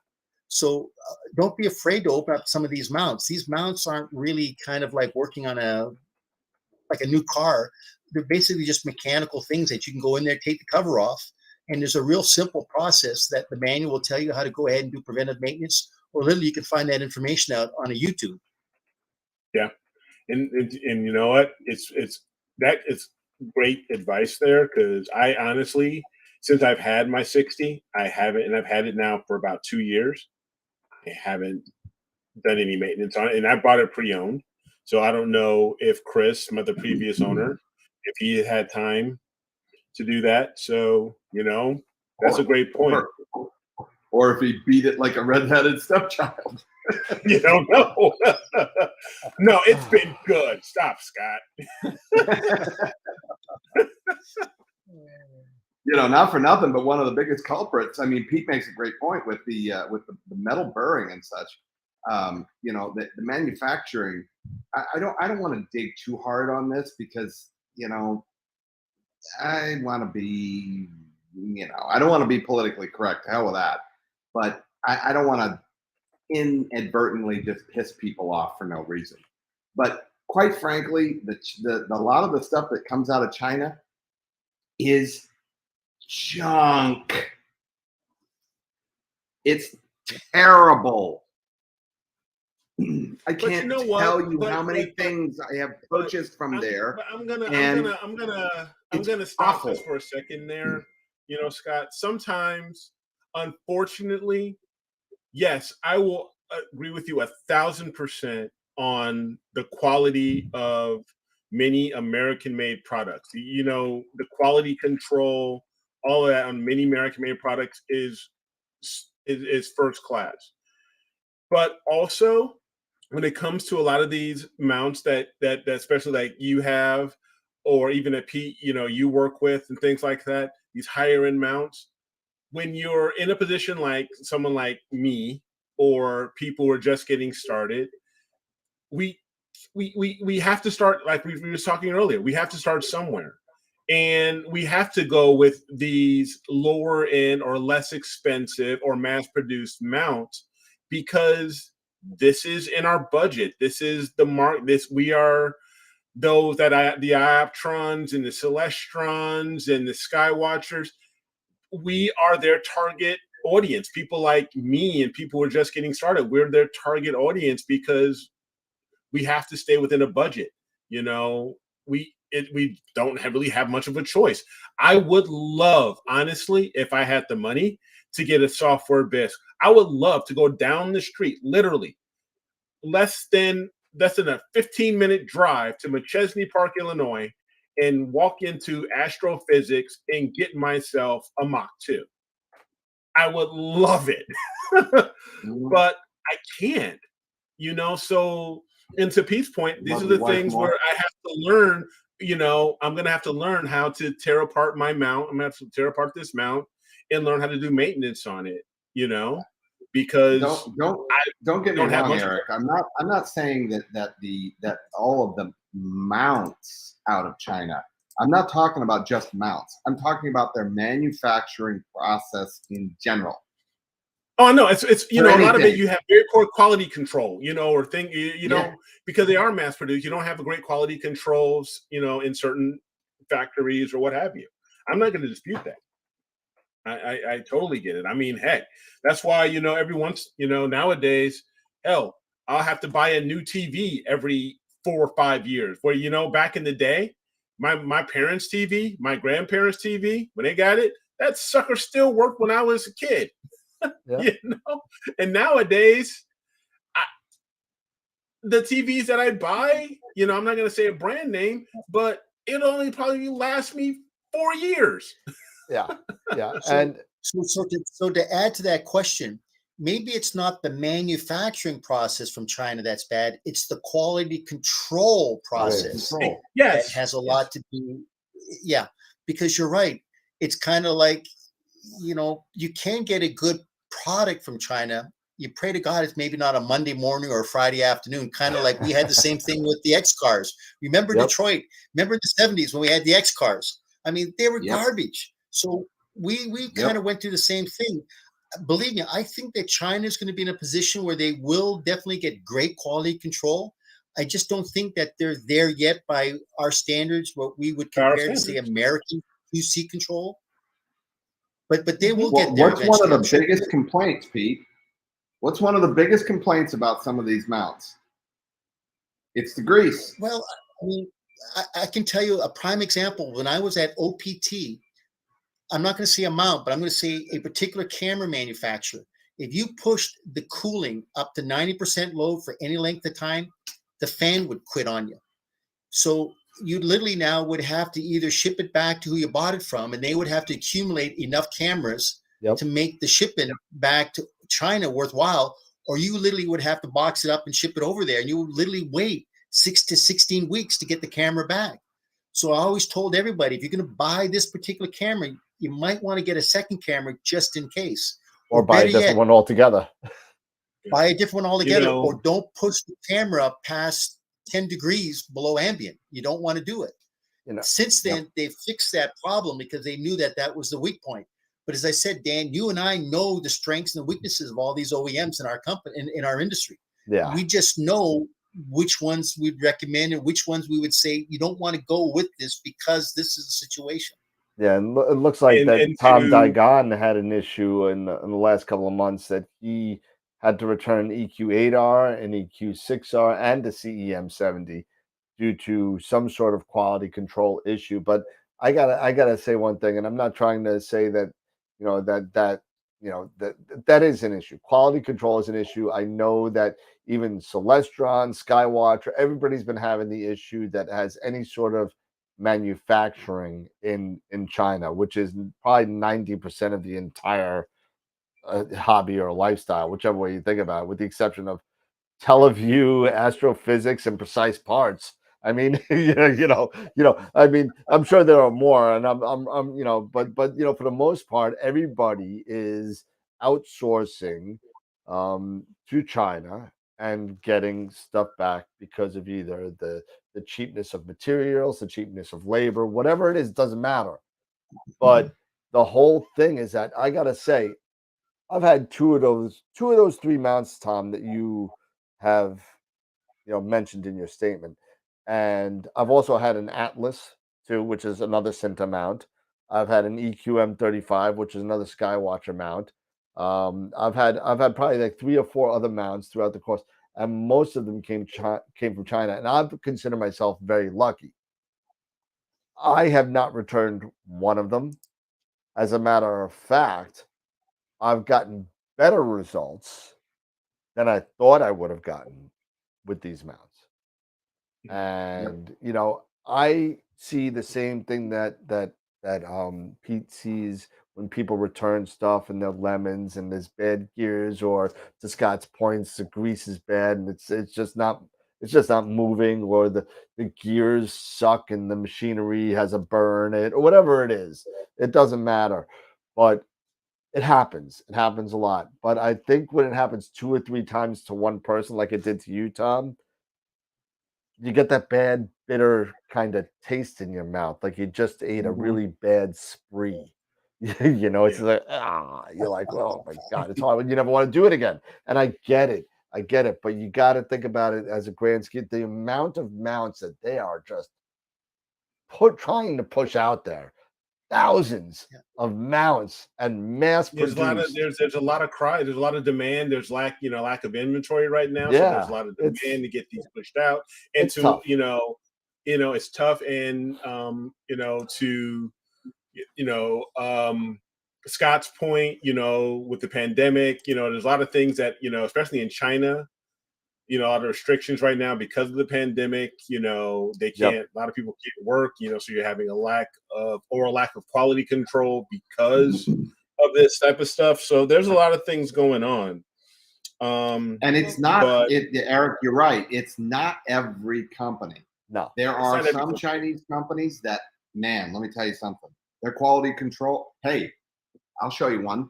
Well, no, don't do it. Scott. Nikon. Yeah. The quality. Hey, just to read, I'm just reading what Craig Meyer said. I mean, once again, this is a testament to what China's doing right now, but all QHY cameras, let's say you bought a QHY camera, it's still under warranty, but you're having issues. You don't need to send it back to China. There's a gentleman here that used to own SBIG called Mike Barber. QHY has given Mike Barber a lot of brand new cameras. And the reason being is that he doesn't want customers to have to wait to get a return back on their camera for warranty work. You can reach out to Mike Barber. If he's got that particular camera brand new, he'll change it out for you. And then he'll ship your camera back and get repaired. So you can use this camera as a replacement. So that's something that I have to say is really good with the QHY cameras, is that they've got That's really a cool. representative here to be able to be the liaison, China and the USA market. And you know, in all fairness too, I mean, now that ZWO also opened up a repair center in Indiana, you know, that has helped a bit too, because there was a while where if you had if you were one of the unfortunate ones with the grease and the 294 just thermal. dripping, and you know, and you had to send it back to wherever, I don't know, wherever in China to get it fixed. Now that's not the case. There's a better turnaround. There's an in-house type thing in the US where you could send it to the middle of the country and it can get fixed. Now, is there still a wait? Is it as fast as a QHY turnaround? Absolutely not. But it's now 6 to 8 weeks instead of 6 to 8 months. So that was one of the good things that happened recently with ZWO, and I am a QHY user and a ZWO user, so I use them both. I have a 16200 and a 268, and I have a plethora of guide scopes from ZWO 183. Pete's got my 294 somewhere in his closet of death in Canada, California. you know, but you know, it's you know, I have to echo somebody in the chat that said, yet the pandemic, and I think Eric said it too, that the pandemic has had an impact in the quality control, humongously. I mean, to the point where people are just trying to push these things out, get them out the door, because they know it's going to take 18 months to go across, across on a container, and those containers now have quadrupled in price. Those shipping containers have quadrupled in price, and you know, people are just trying to push everything in there as much as they can, as fast as they can. And unfortunately, when you do that and you try to supply the demand to the point where quality control takes a hit, and it's unfortunate that happens, but you're rolling the dice. It's like an insurance company. You're rolling the dice hoping that it happens less often, you know, not as much as you would think.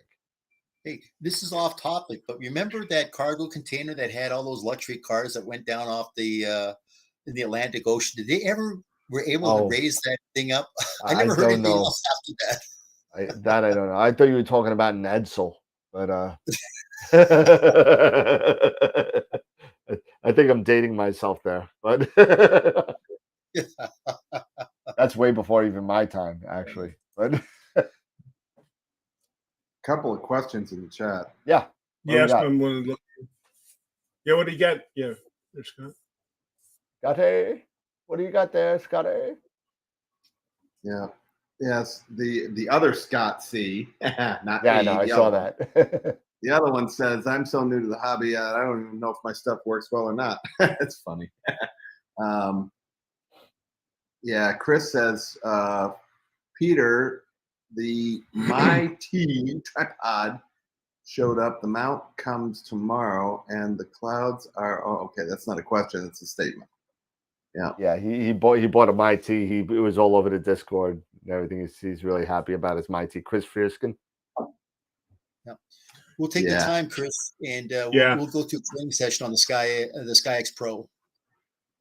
Hi, all. I'm trying to take my first Astra photograph, trying to set up a Sharpstar 61 EDPH2 and a new Williams 0.8 reducer and field flattener. I seem to be unable to achieve focus. Eric can help him out. Gotta be back focused. Well, that has to do with the Sharpstar. That's a couple of things. Yeah. I thought Sharpstar had their own reducers. They did. The 61 has their own flattener. You know, so I apologize. I can't pronounce Railfan. Rifon? I'm sorry, I can't. Rifon? Or else, yeah, I apologize.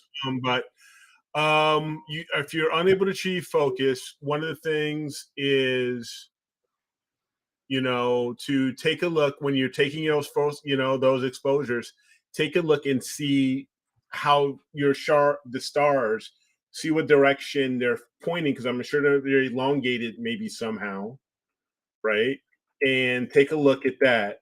Also, I don't think, and this is even with Mark even commented, we've just commented here as well, I don't know if the William Optics reducer is the proper tool or the proper reducer to use with that particular telescope. I know that you can use William Optics on a lot of other non-William Optics scopes. You can use it, but I don't know if the 61 that you currently have is the correct one. Yeah, because usually what happens especially with the 61 and the Sharpstar products in general. Yes. They do come in a package, just like the Esprit line have matched flatteners for their refractors. And I believe the Sharpstar is a 0.8. Yeah, it's a 0.8 reducer. It is a 0.8. And it's made for the 61. And the 61, there is a package that comes with the 61 with the flattener. It comes with and without. So I would strongly suggest to get the one that's made for that I don't know if this showed up in the chat, because I have had some issues with my comments showing up in the chats. But I just did put out from Agena Astro, the Sharpstar, the actual reducer, and they have quite a few of them in stock. So I don't know how long you've had your William Optics, but take a look at the link that I just posted. And they have. You couldn't get one. Well, I understand. I'm just saying, take a look at that link, and they've got a lot of these in stock. They have more than 10 available, and Agena is really good with keeping up with their inventory control. It's not showing up in the chat. No. Okay. Send it to Dan. Can I send it? I'm gonna send this to Dan. I'm sending this to you. Actually, you know what? I'm gonna do you one better. I'm gonna put the one for Camera Concepts up there, and either way, there you go. I just put the link for Camera Concepts up there, and he said he just got it from Camera Concepts. There you go. Before I even put the link up. There you go. But yeah, Rail Fan. Just so you know, Pete works for Woodland Hills. I work for Camera Concepts. If you ever want to know while we're on the show, I'm sure something's in. Actually, for me, I don't know if Pete has access to that, but if you want to know if Camera Concepts has it in stock, I could log right into the system and find out if we have it. And if not, I'm sure Pete could get it. I know Woodland Hills has a much larger inventory than I do, but we could definitely make something work out between the both of us. So. Yeah, I'm not sure even, Railfan, because it is adjustable. The William Optics is adjustable. You didn't mention where you've got where you have your adjustment at right now. If it's all the way in, if you try to set it a little back or anything like that. You didn't really mention anything like that. Yeah, if I was going to try and make that work, I'd probably have it set at 0 to start. And then go to your 55 millimeter kind of starting point, and go at that point at the 55 millimeter, put your camera on, make sure you take into account the space from the camera housing to the chip, depending on what camera you have. Usually it's anywhere from 17.5 millimeters or down to 6.5 if you don't have the 11 millimeter collar for the ZWO. But there's a spacing requirement when it comes with all flat. And If you're seeing what Eric said, where you're seeing elongated stars, that's one thing. If you're having problems focusing altogether, where you can get a star in focus, that is something else. That is So if you're getting in focus and you're in focus and your stars are going around the sensor or into the sensor, then you're either further away or too close to your flattener. If you're out of focus where you just can't see a damn thing, then you might have a back spacing issue where you need more space from the focuser to the flattener. There's so many things that's why it's so important when you have a refractor or something that there is something that's made for it, just get it. It'll work. Spend the 200, I think it's the 199 for the flattener for the EDPH. Just grab the flattener that's made for it. That's what I did with my Esprit. The Esprit came with it. So it's a screw on flattener and it works, so. Yeah. And if you're not using something like, the, oh geez, it just went right out of my head. Precise parts. Out, back. Yeah. Anyway, if you're not using something like Precise Parts that is machined right to spec, right? Sometimes you need that final tweak, to get that Great. spacing. And Eric made a point about I think it was a Gina. And they have on their site the spacing rings at different diameters, but they've Blue Fireball as a Blue kit Fireball, sure. that you can get to, and I think they take them down to 1/10 of a millimeter. Yep, 0.1. So, I mean, I think it might even go to 0.05. The aluminum, the aluminum ones. Get the aluminum ones. Yeah, you can get them very, don't very, get very. the nylon Yeah, don't get the ones. plastic ones. Plastic ones. Don't get suck. the plastic Get ones. the Get the aluminum aluminum ones. Yeah, the aluminum or the steel ones. Yeah. And it's a good point that maybe what we should do is bring up is that what is the difference between, say, a coma corrector? What's the difference between a flattener and a reducer? Is basically the same thing, but for different telescopes. So different telescopes. Good point, Pete. For refractors, you're always going to need to get, if you're doing astrophotography, you're always going to need to get a flattener. And people will say, well, why do I need to spend the money on a flattener? Because if you're doing astrophotography, you want to have a flat field from edge to edge. If you don't, your center is going to be great. Your stars are going to be nice, round, and tight. But as you go to the corners, you're going to start to see the egg-shaped elongation. So to compensate for that, you have to get a flattener. And then sometimes you'll say, well, what is the difference between a flattener and a reducer? Well, for the new people that are out there, the difference is that let's say you've got a very slow vocal ratio scope and you want to make it faster because you don't want to do visual. You want to use it now for, say, astrophotography. You want to go, say, from an F10 down to an F6.3. That's where reducer will come in. But at the same time, there's not a free lunch. You make the vocal ratio faster, but you also give up vocal ratio or vocal length. Excuse me. So you're going to shrink your field of view as well. You're going to make your field of view wider, but you're going to give up a little bit of your vocal length to be able to get that faster vocal ratio. Exactly. Coma correct. That's why the Edge. That's why the Celestron Edge telescopes were such a revolution for Schmitz. I'm so psyched to get mine. Can't wait to get mine. Yeah. So if you've got a Newtonian, then you now get it. You get what they call a coma corrector, like a wind coma corrector, because basically it's the same thing as a flattener, except it's specific now for the Newtonians.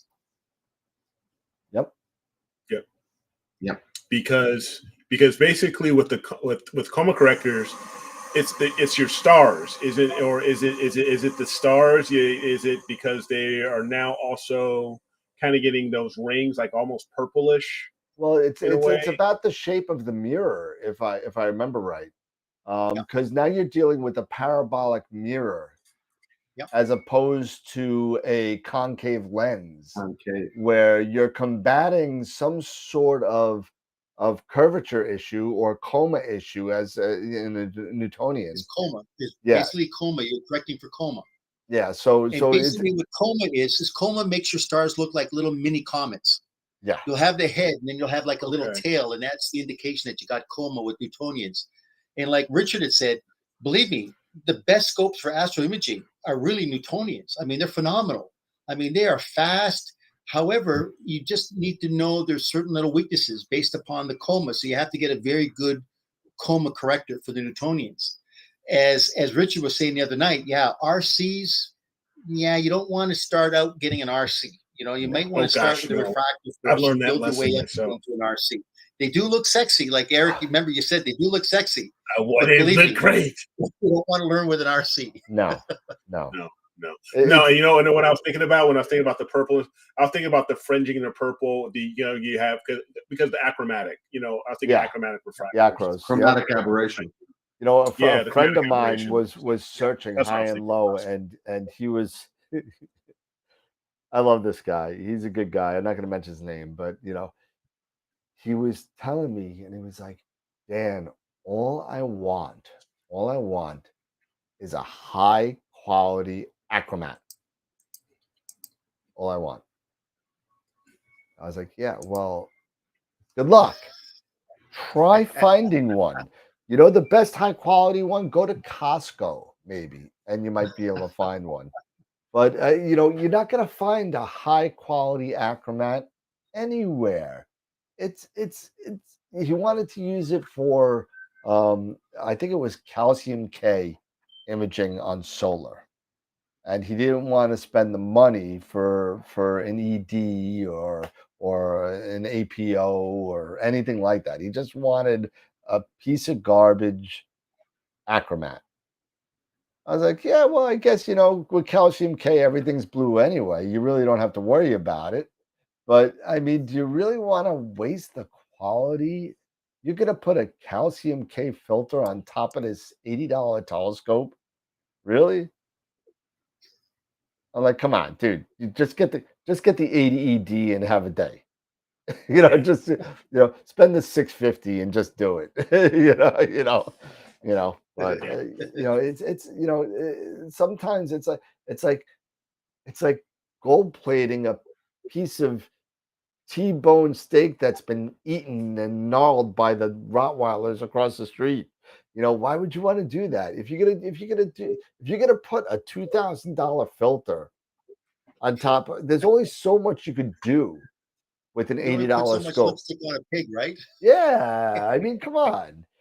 You know, but it's really interesting what, you know, sometimes people think that it's gonna work out, and you know what? God bless them all for trying, but it's just not gonna work. Not gonna work. Hey, David, believe me, David, I'm not bad mouthing RCs. I'm just trying to say, if you're learning, it's not a good scope to learn. Yeah. Trust me. I would agree with you on that. It is not the easiest because, for one, also, and you guys have known, you know, a while back, I was really touting RCs. I want to get an RC. I want to get an RC, either the truss or the tube, you know, that, because I wanted those really cool, you know, I wanted the diffraction spikes and I wanted all this stuff until I really learned and realized the collimation process and how much that collimation process, what it takes, because it's not just with like a Schmidt where you just collimate the secondary. It's not just, you know, with a Newtonian where you collimate the secondary and the primary. You do so much. You got to collimate the focuser, and it's got to be in a correct sequence. Correct me if I'm wrong. Right? No, you're right. You're right. And you've got to get like the focus. Maybe I don't know if you got to get the focuser collimated first. I don't know, or then you get the primary or the secondary, and then you go back to the focuser again. But I mean, and then you go back to the focuser. You know what? I gotta say, I just did my first. It was giving me a headache. I did my first RC. A friend of mine gave it to me. He said, "Hey, listen, I'll give it to you. I know you've very rarely touched them. I just want to see what you could do with them." So I did it. And I collimated. I watched 15 YouTube videos, one from our friend who's been on the show, Alan Mitchell. He had a really good the collimation video on RCs, and especially the 6RC, because the 6RC is a different monster than the 8s or higher. It's kind of, the baffles inside give you a little pain in the butt. But you know, Eric's right. You do the focuser, then the primary, then the secondary, and double check the focuser again, and you're going back and forth with the concentric ring hologram and a Cheshire eyepiece, and you're doing all this stuff. But I got to tell you, I did it for about for somebody who's done one other one before. I've never done it, and I don't know. Mark Ellis will chime in. I see him in the chat, and it's not as hard as you would think. The good thing is you could do it in your house in the cloudy day during the daytime, and then you could start check it later. You know, as long as your focuser is square, as long as your focuser is collimated, the other stuff is just like anything else. Well, it's just like this scope behind me. Veloce. This scope is like Veloce. This is a trophy wife. I mean, a pain in the ass when it comes to maintenance, but boy, when it's dialed in, man, it is tack sharp. But believe me, I wouldn't recommend this to anybody who's not at least 2 years into this hobby, because the collimation process, man, it is a nightmare. But once you do get it dialed in, it doesn't take much afterwards just to kind of tweak it. But believe me, it's a pain in the ass. Yeah. Which is why, you know, we talk a lot about, you know, people just getting started in astrophotography, such as like Railfan, you know, he's trying to take his first astro photograph. You know, you start out, a lot of people that we recommend starting out with these, you know, smaller, faster refractors, you know, because one, you don't have to worry about collimating them. You know, there's no collimation that you have to deal with. Because these aren't reflectors. I mean, these are refractors. It's just glass, you know, and stuff like that. And they're much easier to get started with. And then as you progress and you get more comfortable and you want to start taking on the newer challenge or a bigger challenge, then you may want to think about moving on to maybe into a reflector like a Schmidt, like the one that behind me, or a Ricci, an RC, or, you know, or a Newtonian or something like that. But that's why, because of the collimation process, it kind of turns or scares some people. And it's not that scary once you start doing it a couple of times, and once you take the time to actually learn the process. Once you get time to learn the process and know what the proper steps. And again, to Scott and everyone, we talk about looking at YouTube videos. YouTube videos have been some of the most educational things for my kids and even for me, you know, that have come out. It's better than going to the library sometimes. But, you know, doing the process, you figure these things out and you'll get it. It's just going to take trial and error. You're going to make mistakes. You're going to, you know, but again, take notes. Grab your notebook, take notes, stuff like that. You know, once you get there, you'll get there. And then trust me, it doesn't matter what, a Ricci, a Newtonian, whatever. Once you start doing it a few times, then it'll take you no time to do it. Because you've got it locked in. You've got the notes, you've got the mindset to know what to do, and you'll be fine. And I'm trying to find. That comes back full circle to what I was saying at the onset. You know, find out what you want to shoot. Marry that to the best imaging rig that you can get for what your budget range will allow. You know, without winding up in divorce court. You know, and then master it. God bless my wife. I mean, I don't know. I'll say it time and time again how lucky I am, because, you know, I've got two back here. I've got one over there. No, I've got three over here, and I got one back there. I mean, some other people, some other women, they'd be like, yeah, I'm done with you. Well, you should be spending that on me. Yeah, my wife was the opposite. My wife was like, I don't want to know. I don't want to know. just do it, Scott. You know just don't put us in the poorhouse, Scott. You know, she got just like, I don't care. You know, I don't want to be in a halfway house at the end of the year. That's the only thing I care about. So, but you know, I'm just so in your roll-off roof there, Diane. I am super stoked that She said yes. You She said yes. I'm so happy. I'm like, remember what I was telling you when you're gonna Robert put an told me? observatory in? He I was says, like- you can go and do this. I'm like, yes. I was like, when is the fence going in? When is the fence going in? We got to do that. We got to do it. I got to get it done before. I got to get this telestation put in before it's winter time. You know what I've always wanted to ask people? Okay. I always Okay. think people Hold that on. have Real multiple. fan, I'm looking at Ernie. I'm using spacers behind the flattener, but just looking through space. What's rail to get fan again? back about 14 inches before I see any clarity through the lens. 14 inches? 14 inches. There's something not right. 14 inches. That's too. That's like two of far. my heads. That That's can't too be far right. back. Real fan. Yeah. That's something wrong. I'm using what kind of, first off, what spacers are you using? No, let's find out what's the required back focus on the flattener. What That's is the first required? thing to Yes. ask. Can you? Yes. Thank you. Well, he What said is it the was a William required- You might Optic. mean So 14 again, centimeters, let's not start at the your- 55. It's 55. A William Optics, all you need is 55 millimeter back focus. That's from the first part of the glass of your William Optics, back element. that reducer to the sensor of your camera. Can you tell me what kind of camera you also have? I'd like to know, are you using a DSLR or do you have a dedicated camera?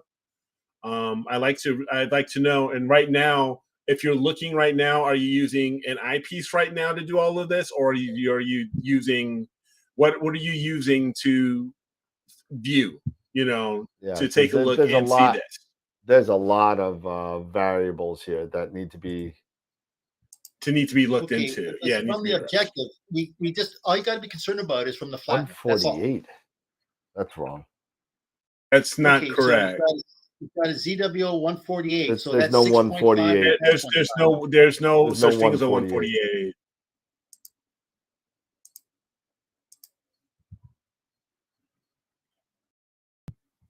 I just emailed 148. Yeah, there's no such thing as a 148. No. Take a look at the back of the camera and see again. Yeah, please take a look at the back of the camera and make sure. Because it will.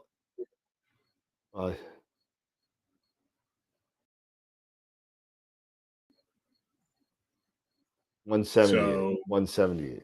Okay. No. Yeah. 178. Okay. So Do they even make that's that camera anymore?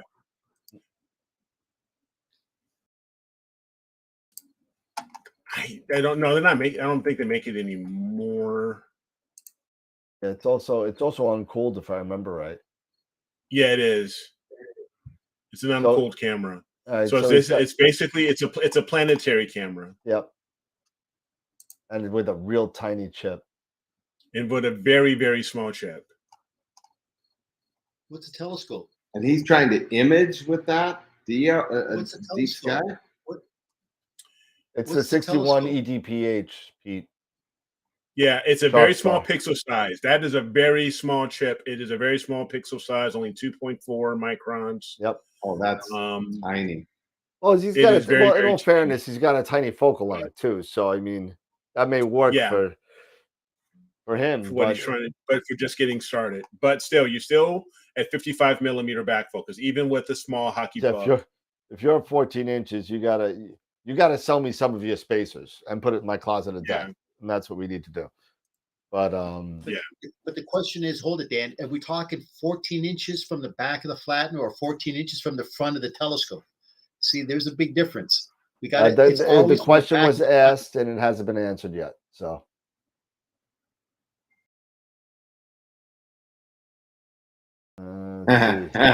The lightning's kicking butt. Yeah, What's better the watch score? out. Put your hat back on. What's the score? I just noticed in the chat. I'm taking I it. don't have the game up. No, and Chris, it's not. It's V2 It could be it could be a Zenith Star 170 60 Zenith Star 61 reducer. So 14 inches from the back of the flattener. That's gotta that's be that's way. that's too much.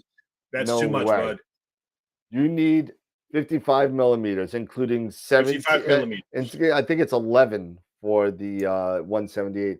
11 mil. So you need 44 millimeters from your camera housing to the flattener, which is like that. Yeah. So you don't need all that.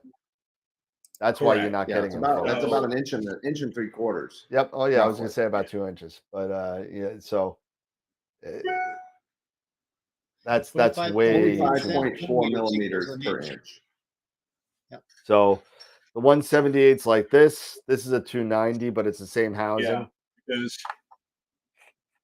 Because here this is a 120, but It's the same it's giving housing. you, I'm giving you Same housing. So it's the same housing. So it's the same housing, and Same if thing I'm not here. mistaken, And that's a T2 thread, right? This is a T2 Yes. thread. Yep. Yep. Or M42 for those other people. Mark, you're absolutely right. You know, just set it at 55 and see what you get. Yep. That's Yeah, 14, exactly there's no way what I it's said, 14. Mark. Start at the 55 and work your way from there. That's gotta be wrong. yes, That's gotta be wrong. Start at 55 and work from there. And then, you know, because the William Optics, even if you look at the William Optics website, we were talking about it a couple of weeks ago, that even for different scopes, 55 is not 55. Not every scope is created equal.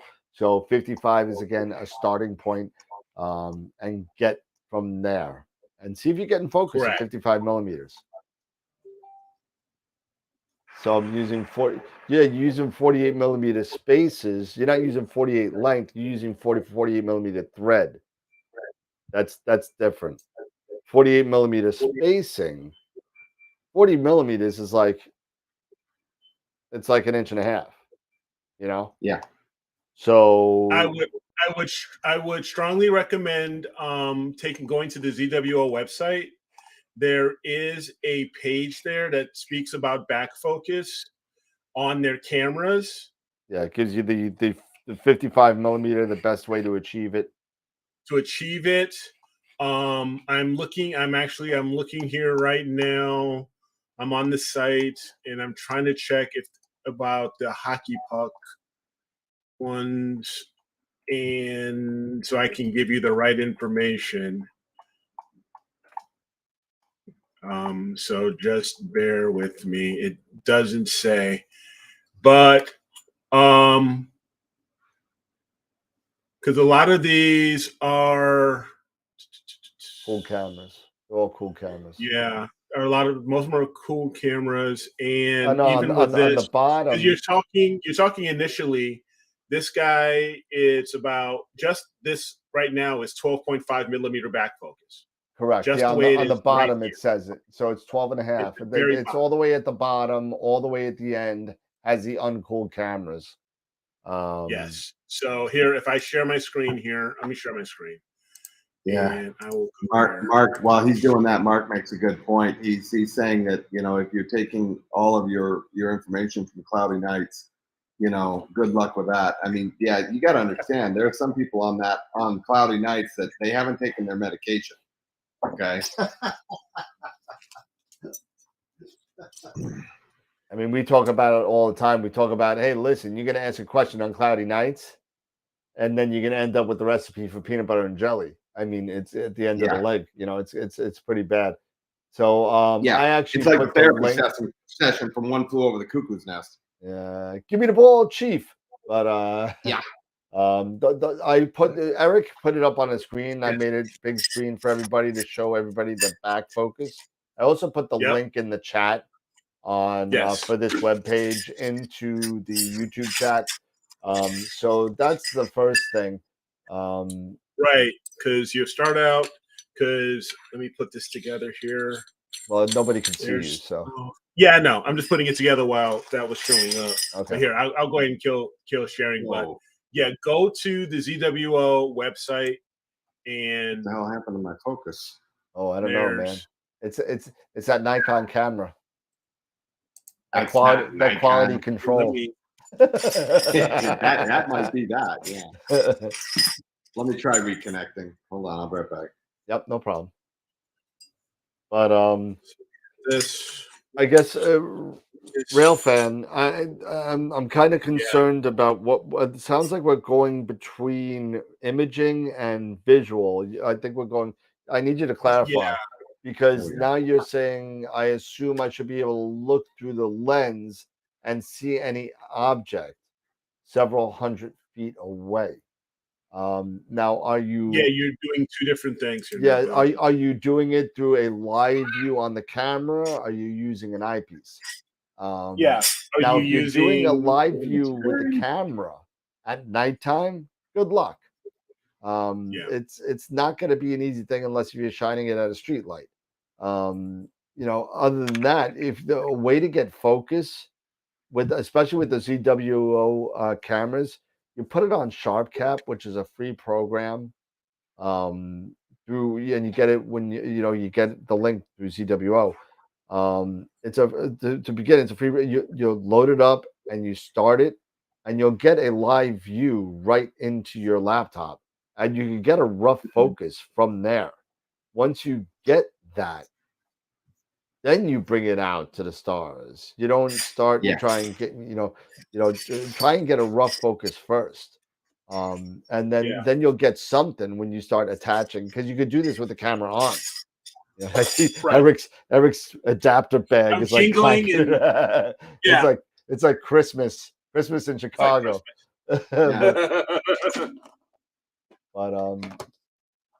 So it requires 5. Yeah, exactly. So and also invest in either, I've got a bigger one here, but one thing when you're getting started with astrophotography, this is a digital caliper. Get one. This is a small one. This is only like a 3-inch, but I've got a 6-inch over here as well. Yep. But I'm just saying, invest in a caliper. Yeah, it took me a long time to buy one. I actually finally bought one about 3 years ago. I said, I don't need no caliper. It's okay. I'll just put it together and see. And it doesn't work out. It saves you a lot of time if you get one. So go buy one. So go buy one. Yeah, good. Railfan said he has one. Cheap one. Railfan says he has one. So just good. This one is because the nose piece itself that comes with the 178. This is about 28 millimeters right here, and you've already got with the hockey puck itself. That's 12.5. Well, he's probably not using the nose piece, so that's one thing I would consider. Because he's using the M48 thread spacers, so he's probably not using the nose piece. So he's using M48. Well, he went M42 to M48. Okay. And now he's got M48 out to his platinum. Okay, so you've got these guys. You got the 16.5, which is the M42 to M48, and then you've got the 21 millimeter, and plus about another 12.5 inches. You have to add on maybe another 5. If you have another 5 millimeter spacer, this will give you 55 millimeter back focus right off the bat. Because this right now, if I'm putting this together, this is 50. Yeah, with this setup of 16 with the 16.5 and the 21, and you have 12 millimeter, 12.5 going to the back of the sensor. When you hit the sensor, the front of the sensor, that's 12.5. If you add it all up, you got 50 millimeter right there. So this, and not for nothing, if you got the adjustable, use that and bring it back 5 millimeters. Yes. And if you do have the adjustable, and then exactly. If you've got that Williams adjustable, then add in or just compensate that, pull that back another 5 mil, then you're fine. You're done. And I believe that goes to like 20 millimeters or something like that. So it gives you a lot of breathing room. It goes pretty far out. Yeah. And then you plug this guy up. Greg's leaving. I got to say something real quick. Before Greg, don't leave. Don't leave. You still there, Greg? Sorry, I didn't mean to cut everybody off, but Greg's leaving, and we do have our. Did he leave? We gotta say now before he goes. Greg, I know we had some issues with the picture of the week voting and all that kind of stuff, but when all of that was said and done, Greg is the winner of the picture of the week. I dated it. I predated it back to April 30th. So I apologize about the date, but this picture Nice. The sun picture got Yes. got 52% of the vote, and three others got about 15%, and somebody else got 2 or 3. But Greg got the picture of the week, and I got to tell you, Greg, I love this picture. I think it's freaking awesome. I absolutely love it. I love the prominence, and I love the the entire mix. I mean, I voted for this one personally. So I thought it was awesome. So, Greg, congratulations. You are the last person to get into the picture of the month for April. So go and start voting. I believe the voting's open for picture of the month, and I extended it an extra week. So we're going to be ending the picture of the month for April voting. I believe it's the 22nd, 23rd this month because of all the flubs in the website and all that kind of stuff.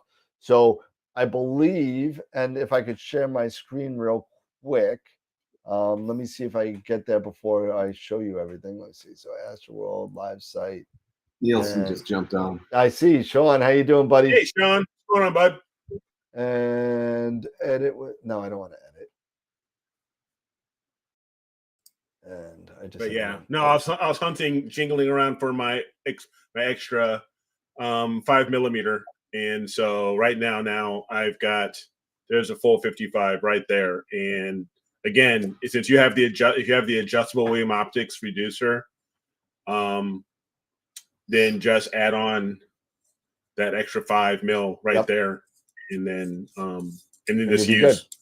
Or just again, you should use a variable. I'd also be curious to know is what are you using to, get your visuals? Are you using Sharp Cap? Are you using ASI Cap, which is ZWO software? Are you using are you using an eyepiece? I'd like to get an understanding of what you're using. And you know what? And I'm not trying to make fun of anybody. I don't do that. I make fun of myself more than anybody. But I'm dead serious about this.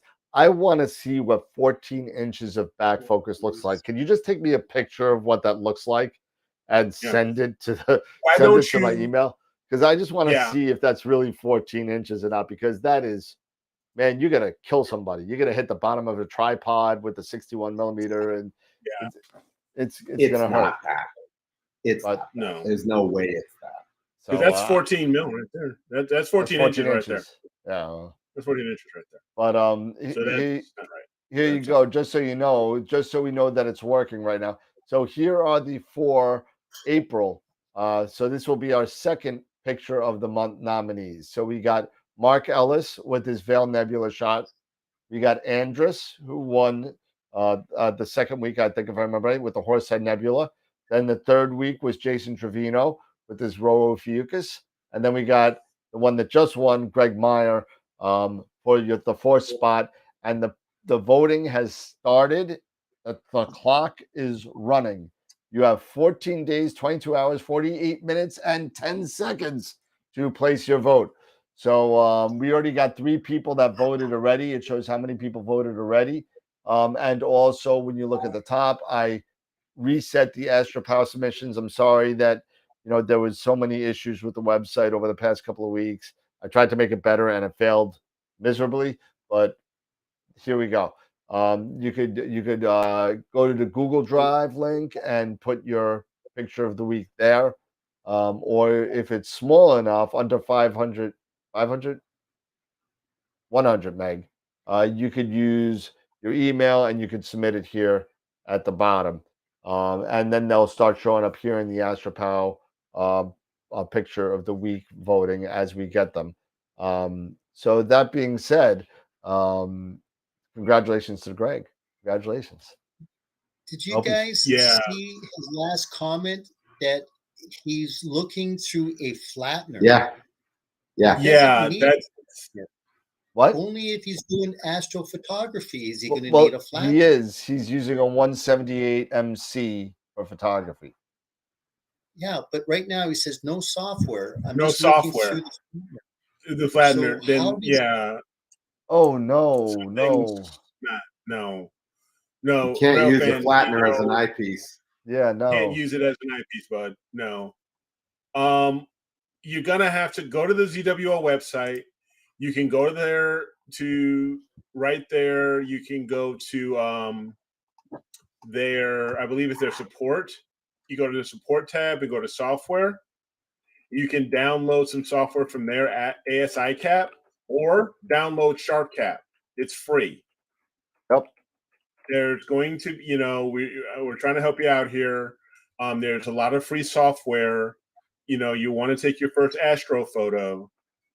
So you're going to need to get that. Going to need to download that to your laptop, get everything hooked up.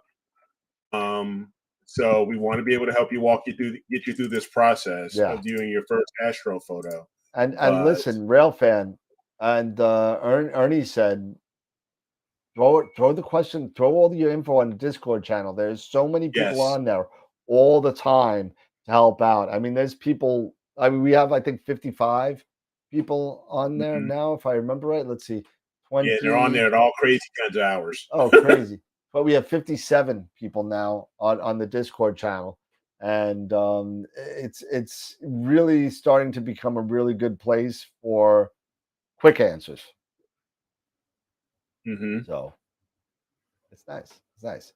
I know we're coming up on 10:15.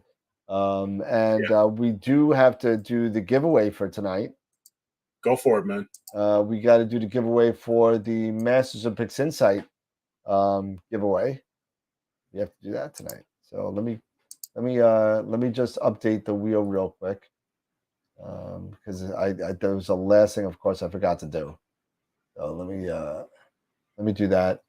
See if you can give Railfan a little help on that while I do this. Yeah. So yeah, definitely.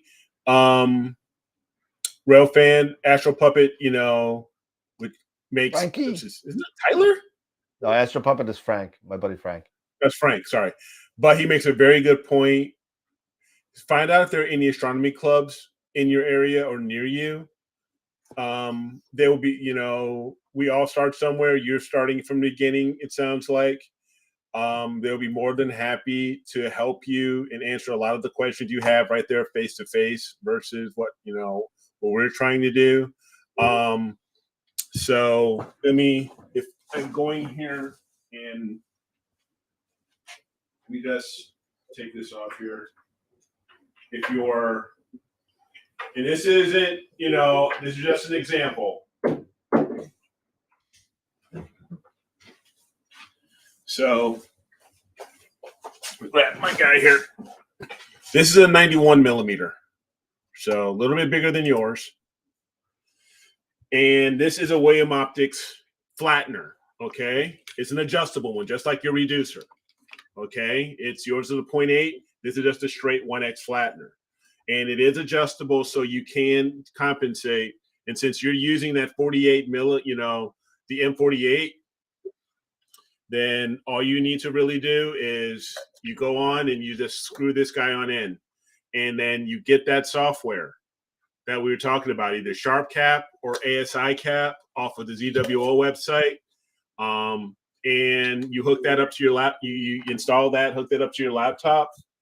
And first thing I would say do is when you get this plugged into your USB 3 and you get this going, go through, and there's some auto settings that, point it up. So I'm not sure where you are, in correlation to, like geographically where you're located at, but get started, point it up to the night sky, set it to auto, especially in, with SharpCap, you can set things to automatic and it can start helping you, set your automatic gain and, exposure time and start working and getting things into focus. So then that way you can at least start seeing, some objects, some stars, even airy disk or whatever.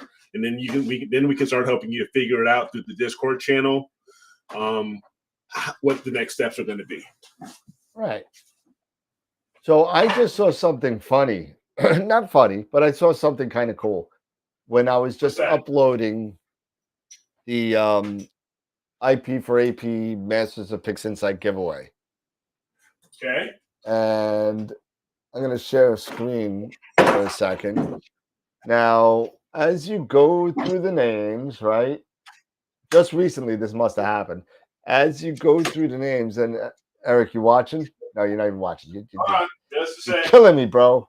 You're killing me. Sorry, Jeeves. man. Sorry, man. I'm coming. So when you go through the names and you get down to the bottom of the latest people that have actually entered, look who entered. Amy. Are you kidding me? Amy, welcome to the group. Amy. So absolutely. So we're here to give away a free Masters of Pixinsight class, and their next class is coming up. The photons to photos, and Warren Keller is going to be showing everybody how to process M13 from a one-shot color setup. So from calibration. So we're not running, we're not. He's not running the WBPP, although he is using that. But it's from the calibration files all the way straight through to ICC profile at the end. So it's going to be kind of cool. So here we go for the IP for AP Masters of Pixinsight class coming up. Here we go. Watch Amy win. That would be so funny. And it looks like Michael Keith. Congratulations to Michael. And we will be sending you an email very, very soon, probably within the next 24 hours, to yourself and to Pete Proul, who runs the giveaways for Masters of Pixinsight and IP for AP. So congratulations to Michael Keith, and we'll get you that information ASAP. So nice job. Thanks for joining us on the wheel. Michael Keith. Congratulations. There we go. All right. And it's almost 10:20, man. I'm tired. Yeah, it's getting about that time. I got to actually get the Edge 8 out onto the 60 so I can. Oh, you're imaging tonight, huh? I don't know if I'm imaging, but I'm going to try to do something. Yeah, well, that's good. It's been pouring rain here for 2 days, so. Can somebody in the viewer membership tell me, did the Leafs win tonight? I think they're leading 3-2, so the game should be over. I'll tell you right now. NHL. So let's see. The Leafs final 5-2. All right, they got one in Tampa. That's cool. How did that happen? It was just 3-2 with 8 minutes left. Well, they probably had to get 2 empty net goals, I'm sure. Either 2 empty or it was 1 and then 1. I don't know, but yeah. All right, I tell you, I live for these next 2 months, man. I love this playoff hockey. Well, Toronto leads 2-1. So 2-1. And then you got what else? Stars beating the Flames. You got Avalanche beating the Predators, which is not a surprise. Bruins beating the Hurricanes, looking to tie the series. Oh no, wow. The final today. They cut the Carolina lead 2-1, and right now the Wild, 4 minutes left of the first period, is beating the Blues 2-1, 2-0. When did we switch to the NHL network? When did this become an NHL network? Because it's playoff season, and I have nothing to do. I have nothing to do because the Islanders aren't playing, so I got to live vicariously through others. So the Hawks ain't playing either. What? The Hawks ain't playing either. Nobody does Chicago even have a hockey team? Eric, you gonna let me go with that? Oh man.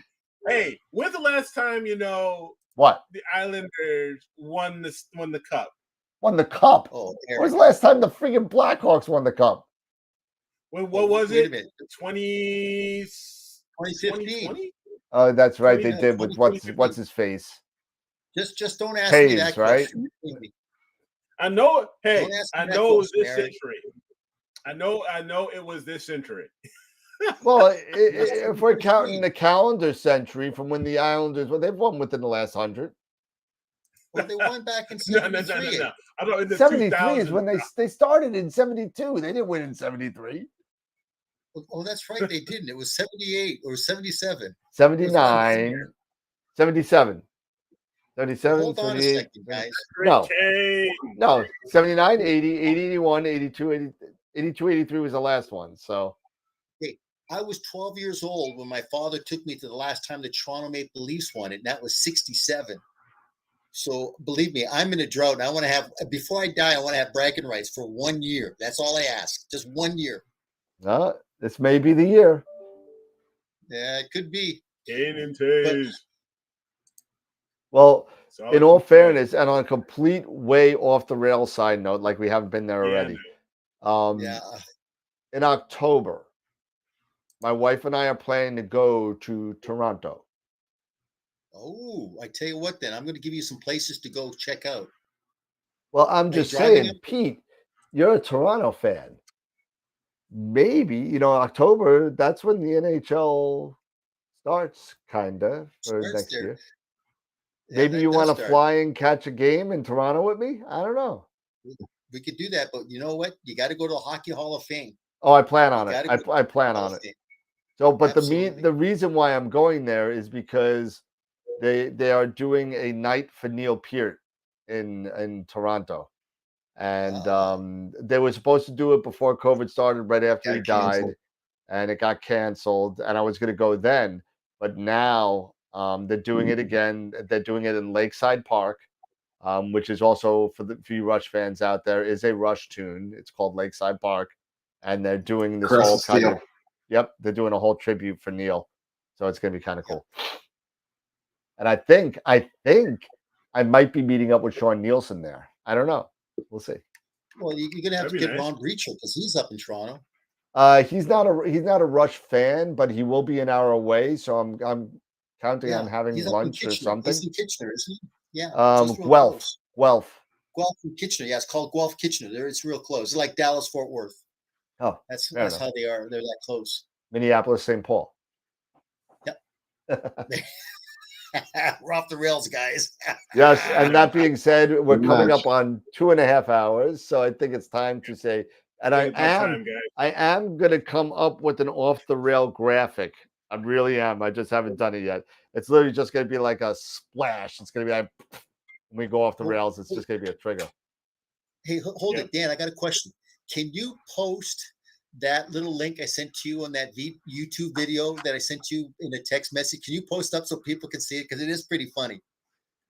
That would be something to watch because people will get a joke out of that. They'll get a good laugh out of it. Hold on a second. Let's see. And that's Pete Myers. And which, let's see. You need to post this on a chat forum. Okay. What, the Toronto thing? Yeah, check it out. Watch it, though. It's funny. I'll put it on the chat. I can do it right now from here because it's in a text That would be a message. treat. Watch this. The viewers will love this. Hold on. Oh, this is so bad. Let's see. Copy.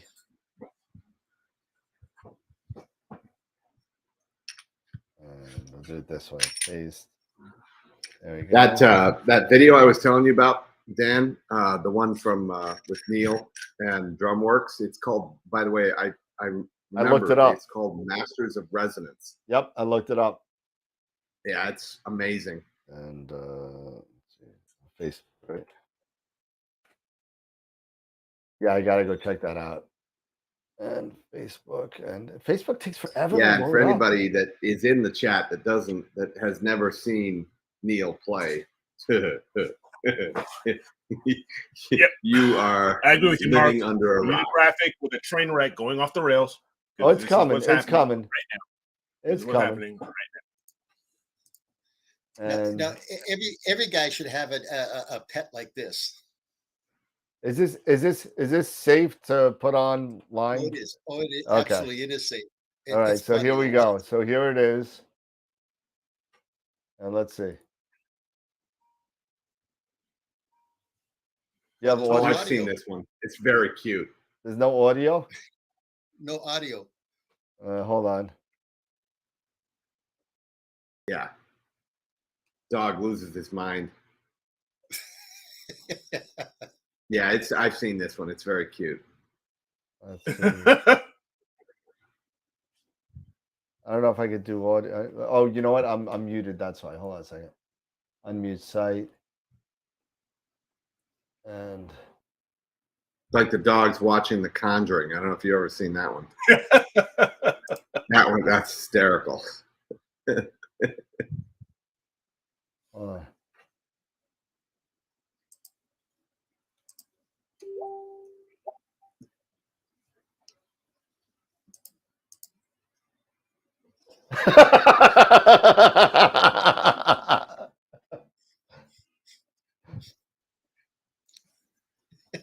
You got to get the audio though. That's the best part about it. Oh, you guys can't hear it? No. Oh, I don't know why it won't.